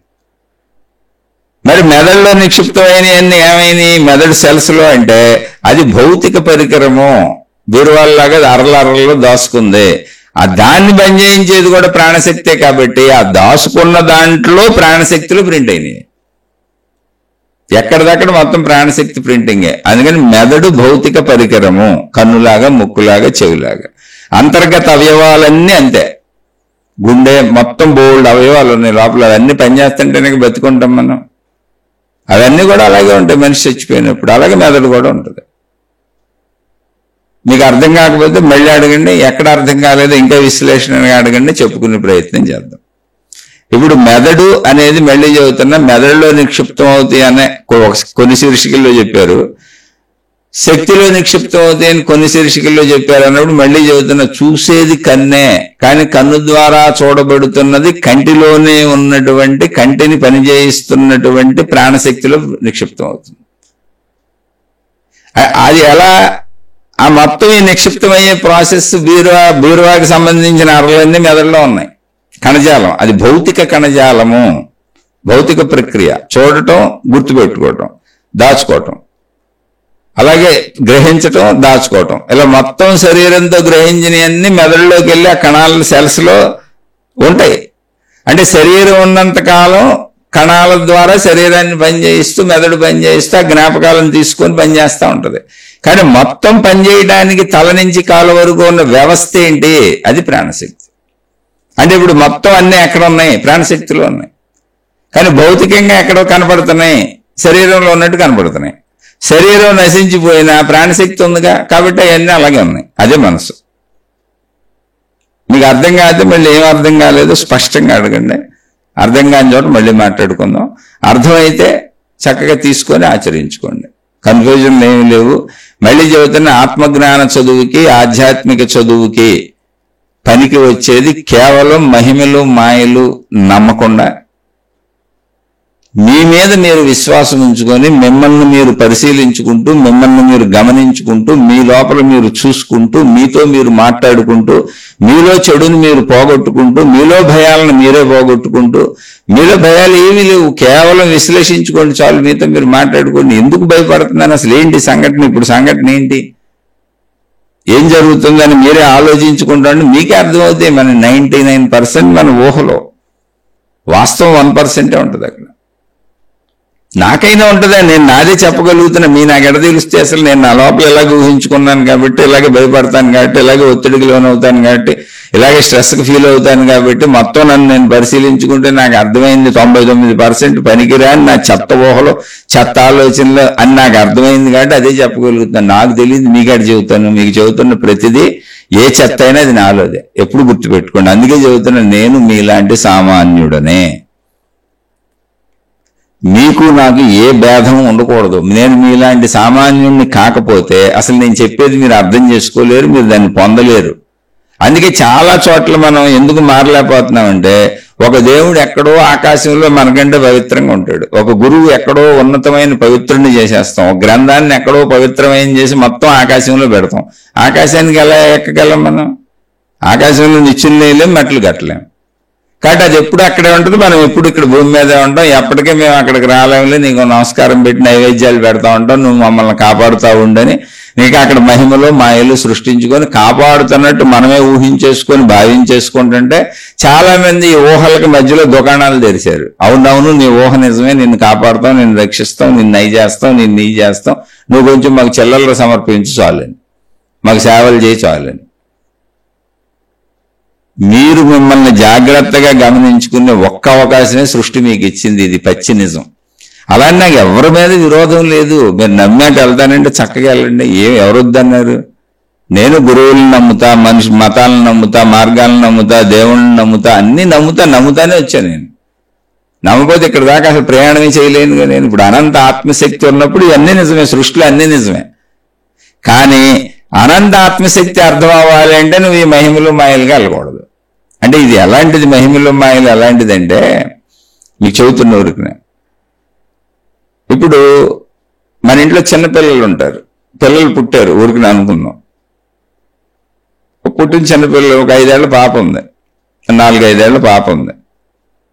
లేదా వాళ్ళ అమ్మ దగ్గర కూర్చుంది, వాళ్ళ నాన్న ఆఫీస్కి వెళ్ళిపోయాడు, వాళ్ళ అన్నయ్య వాళ్ళు కొంచెం పెద్దోళ్ళు స్కూల్కి వెళ్ళిపోయారు, ఈ పాప ఇంకా 3-4 ఏళ్లలో ఉంది, ఇంకా స్కూల్లో వేయలేదు, కూర్చుంది. వాళ్ళ అమ్మ ఏదో కాలక్షేపానికి తీసుకొచ్చి ఇంట్లో పనులన్నీ అయిపోతే ఫోటో ఆల్బమ్ తిరగేస్తుంది. వాళ్ళమ్మ పిల్లకి కూడా చూపిస్తుంది. ఏంటి ఆ ఫోటో ఆల్బము? వాళ్ళ అమ్మ నాన్న పెళ్లి ఫోటో ఆల్బమ్. అది తిరగేస్తుంటే, ఇదేంటమ్మా మమ్మీ ఇలా ఉన్నారు, చక్కగా అలంకరించుకున్నాం అయ్యి అడుగుతుంది పిల్ల. వాళ్ళమ్మ చెబుతుంది, మా పెళ్ళి ఇదిగో మీ డాడీ చూడు అప్పుడు ఎలా ఉన్నారు, నేను చూడు ఎలా ఉన్నాను, ఇదిగో అమ్మమ్మ, తాతయ్య, నాయనమ్మ, ఇలా బంధువులందరినీ చూపిస్తుంది, చెబుతుంది, పెళ్లి తంతంతా చెబుతుంది, ఎక్స్ప్లెయిన్ చేస్తుంది. మొత్తం చాలాసేపు మాట్లాడుకున్నారు, ఆల్బమ్ అంతా చూశారు, పెళ్లి అయిపోయింది. తర్వాత ఫోటోలు చూపించింది, ఇదిగో నువ్వేనే, ఇప్పుడు నువ్వు పుట్టినప్పుడు ఇదిగో చిన్నపిల్లవి ఇలా ఎదుగుతావు, చూసావా ఎంత ఉన్నావు, ఇదిగో ఇప్పుడు నువ్వు. ఆ పిల్ల తన ఇప్పుడు ఫోటోలను గుర్తుపట్టగలుగుద్ది కదా, ఎవరైనా మనం ఇప్పుడు ఫోటోలను గుర్తుపట్టగలుగుతాం. ఆ పిల్ల అవును నేనే అందే. మళ్ళీ ఆ తల్లిదండ్రులు కలిసి ఉన్న ఫోటోలు అవన్నీ మాట్లాడుకున్నారు, చూపించుకున్నారు, మురిసిపోయారు, కాసేపు బాగానే ఉంది. ఈ పిల్లకి టక్మని డౌట్ వచ్చింది, అమ్మా అన్ని ఫోటోల్లో నేనున్నాను, డాడీ నువ్వు మనం అందరం ఉన్నాం, మన చుట్టాలు ఉన్నారు, నా బర్త్డే ఫంక్షన్లో వాటిలో అన్నిట్లో ఉన్నారు, మీ పెళ్లి ఫోటోల్లో నేను లేనేంటి అని అడిగింది. మీ పెళ్లి ఫోటోల్లో నేను లేనేంటి, నేను లేకుండా పెళ్లి చేసేసుకున్నారేంటి డాడీ నువ్వు, మిగిలిన అన్ని చోట్ల నేనున్నాను కదా. ఎందుకు అడిగింది ఆ పిల్ల? పెళ్ళైతే కానీ పిల్లలు పుడతారని ఆ పిల్లలకు తెలీదు. అదొక అద్భుతంగానే కనపడుతుంది. మహిమల మాయలు అలాంటివి ఏం లేదు అక్కడ. నువ్వు దాన్ని పూర్తిగా శక్తిని తెలుసుకుంటా వెళ్తే, అది నీకు అర్థమైతే, ఆ తర్వాత నీకు అన్నీ అర్థమైపోతాయి. నేను ఎవరిని తిడుతున్నాను అనుకోపోకండి, నీకు అర్థం అవ్వకపోవడం వల్ల అలా అనిపిస్తుంది. నాకు అర్థమైంది కాబట్టి చెబుతున్నాను. ఎందుకంటే నేను అవన్నీ చూసుకుంటూ వచ్చా, గురువులను చూసుకుంటూ వచ్చా, అందరినీ చూసుకుంటూ వచ్చా, అన్నీ చూసుకుంటూ వచ్చా. 35 ఏళ్ల సుదీర్ఘ ప్రయాణం చేశా. కాకపోతే ఇంకా గట్టిగా చెప్పి, డెప్త్గా చెప్పి, ఇది ఎలా జరిగింది, వీళ్ళకి ఎలా జరిగింది, వాళ్ళకి అలా జరిగిందని నేను ఎవరిని అవమానించదలుచుకోవాలి, ఎవరిని తగ్గించదలుచుకోవాలి, ఎవరిని పెంచదలుచుకోవాలి. అలా అన్ని డెప్త్గా చెప్పే విషయాలు కూడా నేను అదే గురువుల దగ్గర, మహాత్ముల దగ్గర మీరే ఎలా పరిశీలించుకొని వాళ్ళని ఎలా గమనించవచ్చో చెప్పే విషయాలు కూడా ఉన్నాయి నా దగ్గర.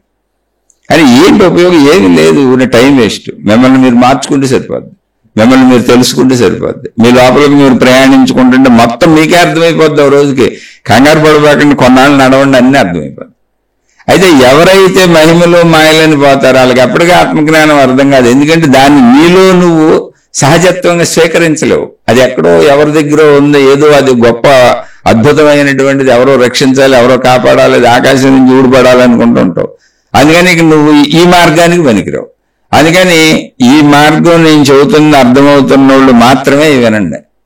రోజు వింటూ నాకు కామెంట్లు పెడుతూ మీ అభిప్రాయాలు తెలియజేస్తూ మాకు అర్థమవుతుంది, మాలో గుణమార్పు వస్తుంది, మమ్మల్ని మేము మార్చుకుంటున్నాం, మాలో కొంచెం ధైర్యం పెరుగుతుంది, మాలో ప్రశాంతత పెరుగుతుంది అని నాకు చెబుతున్నారు, కామెంట్లు పెడుతున్నారు. దయించి పెట్టండి కూడా మీ అభిప్రాయాలను. ఎందుకంటే పక్క వాళ్ళకి కూడా తెలుస్తాయి, కామెంట్లు చదివిన వాళ్ళకి అర్థమవుద్ది. అలా కొంతమంది కామెంట్లు పెడుతున్నారు, వాళ్ళకి మాత్రమే చెబుతున్నా.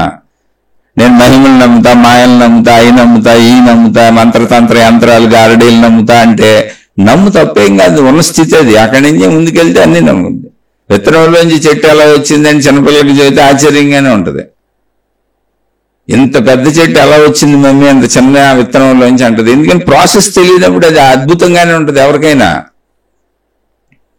ఇప్పుడు అది అద్భుతం కాదా అసలు? ఇంత చిన్న విత్తనం నుంచి అంత పెద్ద చెట్టు రావడం అద్భుతం కాదా? స్త్రీ పురుషులు కలిస్తే అసలు ఒక మనిషి పుట్టడం ఏంటండి? మీరు ఆలోచించండి. ఒక చిన్న సెల్లో, అంటే మనకి అది అసలు కనపడదు కూడా. పురుషుడు వీర్య కణం ఒకటి వెళ్తుందని చెబుతున్నారు. ఆ వీర్య కణం ఇంతకీ మనలో ఉండి చచ్చిన వీర్య కణమే మనకు కనపడి చావదు. మనం ఏదో శారీరక సుఖం కోసం గెలుస్తాం అంతే. ఏం జరిగిందో కూడా మనకు తెలియదు. ఆ స్త్రీకి కూడా తెలియదు తనలో కణం వెళ్ళినట్టు.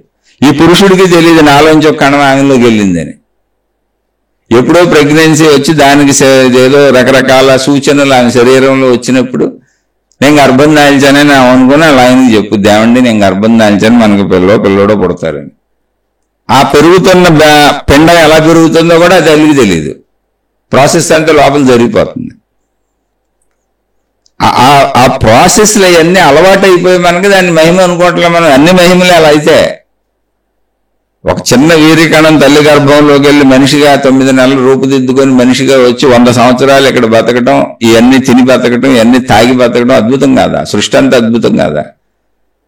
అద్భుతం కాదా? అలవాటు అయిపోయిన అద్భుతాలన్నీ సహజాలు అంతే. మీకు అక్కడ అలవాటు అవలా. ఇది ఎందుకు జరుగుతుందో తెలియట్లే. మీ ఆశలు, కోరికలు, భయాలు, బాధలు, దుఃఖాలు ఒక రక్షణను కోరుకుంటున్నాయి. అందుకని ఆ రక్షణ వ్యవస్థను ఏంటో మీరు పరిశీలించట్లే. ఆ రక్షణ వ్యవస్థే సృష్టి శక్తి, విశ్వశక్తి, ప్రకృతి శక్తి. అది మీకు అర్థమైపోయిన రోజున అసలు రక్షణ శక్తిని మీరే మీకు అనుకూలంగా మలుచుకోవచ్చు. మీలోనే చెడును పోగొట్టుకుంటే అది మొత్తం మీకు అనుకూలం అయిపోద్ది. మీరే మంచోళ్ళు అయిపోతారు. మిమ్మల్ని ఎవరో రక్షించాల్సిన పరిస్థితికి అసలు మీరు దిగజారరు. కాదు, ఒకవేళ దిగజారినే మిమ్మల్ని రక్షించేవాడు ఎవడో లేడని మీకు అర్థమవుద్ది. అదంతా మోసమే అని అర్థమవుద్ది, అదంతా అబద్ధమని అర్థమవుద్ది, అదంతా ఏదో ఆ స్థితిలో నమ్ముతున్నాము, వాళ్ళు నమ్మారు, మనం నమ్మామని అర్థమవుద్ది. అదొక స్థితి అంతే. విత్తనం మొక్క ఎలా అవుతుంది, అసలు ఎట్ట అవుతుంది, కుదరదు అన్నది ఆ చిన్నపిల్ల స్థితి అంతే. అలాగే మీ పెళ్లి ఫోటోల్లో నేను లేనేంటి అన్నది ఆ చిన్నపిల్ల స్థితి అంతే. అది లేదంటావా? ఆ స్థితి తప్పు అంటావా? అంటే అప్పుడు ఏదో చెబుతారు వాళ్ళ తల్లిదండ్రులు, అప్పుడు నువ్వు లేవులే అమ్మ, నిద్రపోయావు, నువ్వు లేవు,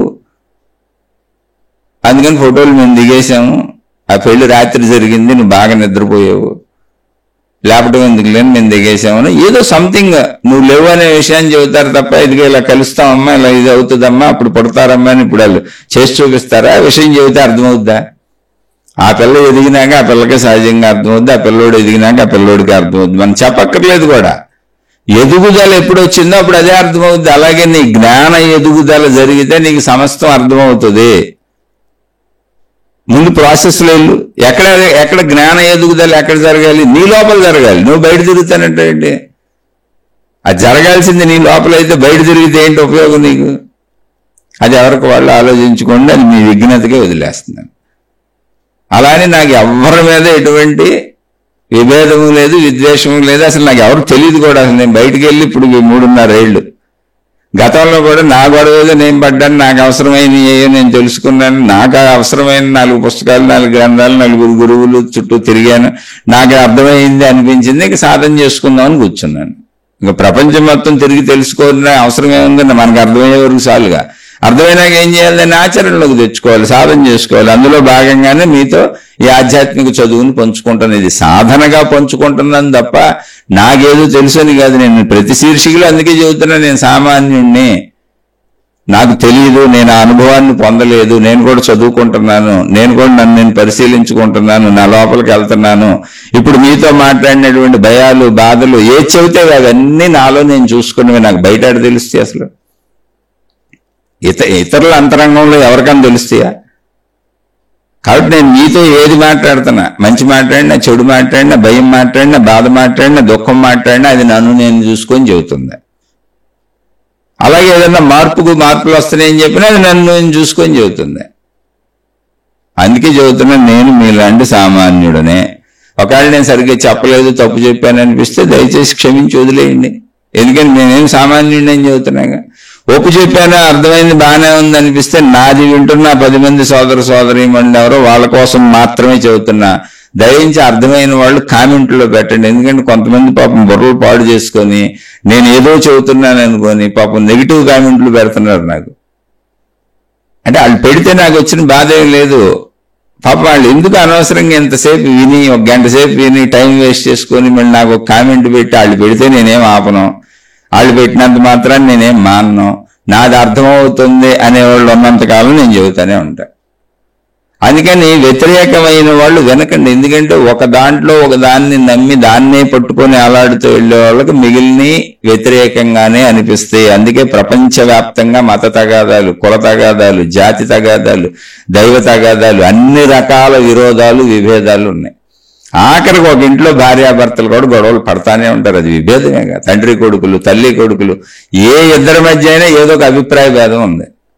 అభిప్రాయ భేదాలు ఎప్పుడైతే మనుషుల మధ్య ఉన్నాయో అన్ని చోట్లకి వచ్చినాయి, మతాల మధ్యకి వచ్చినాయి, దేవుళ్ళ మధ్యకి వచ్చినాయి, అన్ని చోట్ల వస్తాయి. అందుకని మీరు కొట్టుకెళ్ళలేదంటూ మీరు పోండి, ఎవడో చెబుతున్న దానికి ఈనేసి కామెంట్ పెట్టాలని మీకు ఎందుకు బాధ? వాడి తినేవాళ్ళు ఎవరో ఉన్నారు, వాళ్ళు వింటారు. ఆ ఇంటర్ వాళ్ళకి అర్థమవుతుంది కాబట్టి వాళ్ళు అర్థమవుతున్న వాళ్ళు, మీరు స్త్రీలైనా పురుషులైనా, అర్థమవుతున్న వాళ్ళు మీకు అర్థమైన విషయాలను కామెంట్లో పెడితే, ఇటువంటి మూర్ఖులు ఎవరైనా కామెంట్లు అంటే వ్యతిరేక కామెంట్లు పెట్టి, నేను చెబుతున్నా మూర్ఖులని ఎందుకన్నా తిట్టాలని కాదు, వినబాకుండా ముర్రో అని నేనే చెబుతున్నా. మీ గురువుతో వెళ్ళిపోండి, మీ మతంతో వెళ్ళిపోండి, మీ మార్గంతో వెళ్ళిపోండి, మీ దేవుడితో వెళ్ళిపోండి. ఎవరు వద్దన్నారు? నేను వద్దన్నానా? ఎవరన్నా వద్దంటారు ఎవరినన్నా? ఇది అర్థమైన వాళ్ళు ఇందులో వెళ్తారు. ఇప్పుడు లోకంలో ఎన్ని ఉన్నాయి భిన్న రీతులు, అన్నింటిలోనూ లోకంలో భిన్నత ఉంది. నా దగ్గర పెద్ద విశేషమే ఉంది. అందుకని కొంచెం ఆ మూర్ఖులు ఎవరైతే ఉన్నారో, వద్దన్న కొద్దీ విని మళ్ళీ వ్యతిరేక కామెంట్ పడేద్దాం అనుకునే మూర్ఖులు ఎవరైతే ఉన్నారో, వాళ్ళకి అర్థమవుతున్న వాళ్ళు కామెంట్లు పెడితే, మాకు ఇది అర్థమైంది, మేము మారుతున్నాం, మాకు ఉపయోగపడుతుంది అని కామెంట్లు పెడితే కొంచెం ఈ మూర్ఖులకి తెలుస్తుంది, నలుగురికి ఉపయోగపడుతుంది, అందుకని చెబుతున్నారు వాళ్ళని. అంతే. ఆ ఉపయోగాన్ని పాడు చేయబాకండి.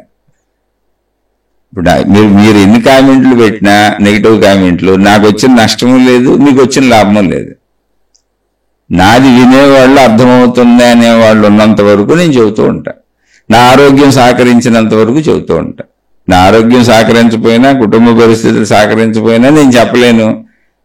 అలాగే ఎవరో వింటలేదు, మాకేమో అర్థం అవట్లేదండి, ఎందుకు గోల అన్నా నేను చెప్పలేను. అర్థమవుతుంది అంటున్నారు, చెప్పమంటున్నారు, చెబుతున్నా. మధ్యలో మీకు ఎందుకు దురద? హాయిగా ఉండండి, చక్కగా మీ మార్గాల్లో మీరు పోండి. అర్థమవుతున్న వాళ్ళు, వింటున్న వాళ్ళు కామెంట్లు పెట్టమంటున్న కారణం అది. ఈ పనికిరాని పనికిరాని పనులు ఎక్కువ తయారయ్యారు ప్రపంచంలో. మనం కూడా పనికిరాని పనులే చేస్తాం అనుకోండి, ఎక్కువ పనికొచ్చే పనులు తక్కువ చేసుకుంటుంటాం. అందుకని ఎవరికి వాళ్ళం మనం మార్చుకునే ప్రయత్నం చేద్దాం, మనం గమనించుకునే ప్రయత్నం చేద్దాం. మన లోపలికి మనం వెళ్ళి మనం గమనించుకొని మార్చుకుందాం. ఇదే ఆధ్యాత్మిక చదువు, ఇదే ఆత్మజ్ఞాన చదువు, ఇది స్వీయ అంతరంగ చదువు. ఆధ్యాత్మికత అంటే వ్యక్తిగత చదువు, ఒక్కళ్ళకి మాత్రమే, ఎవరికాళ్ళకి వాళ్ళు చదువుకునేది. శుభమస్తు. మీకు మీ కుటుంబ సభ్యులకు మేలు చేకూరుగాక. మరొక కొత్త శీర్షికతో కలుసుకుందాం.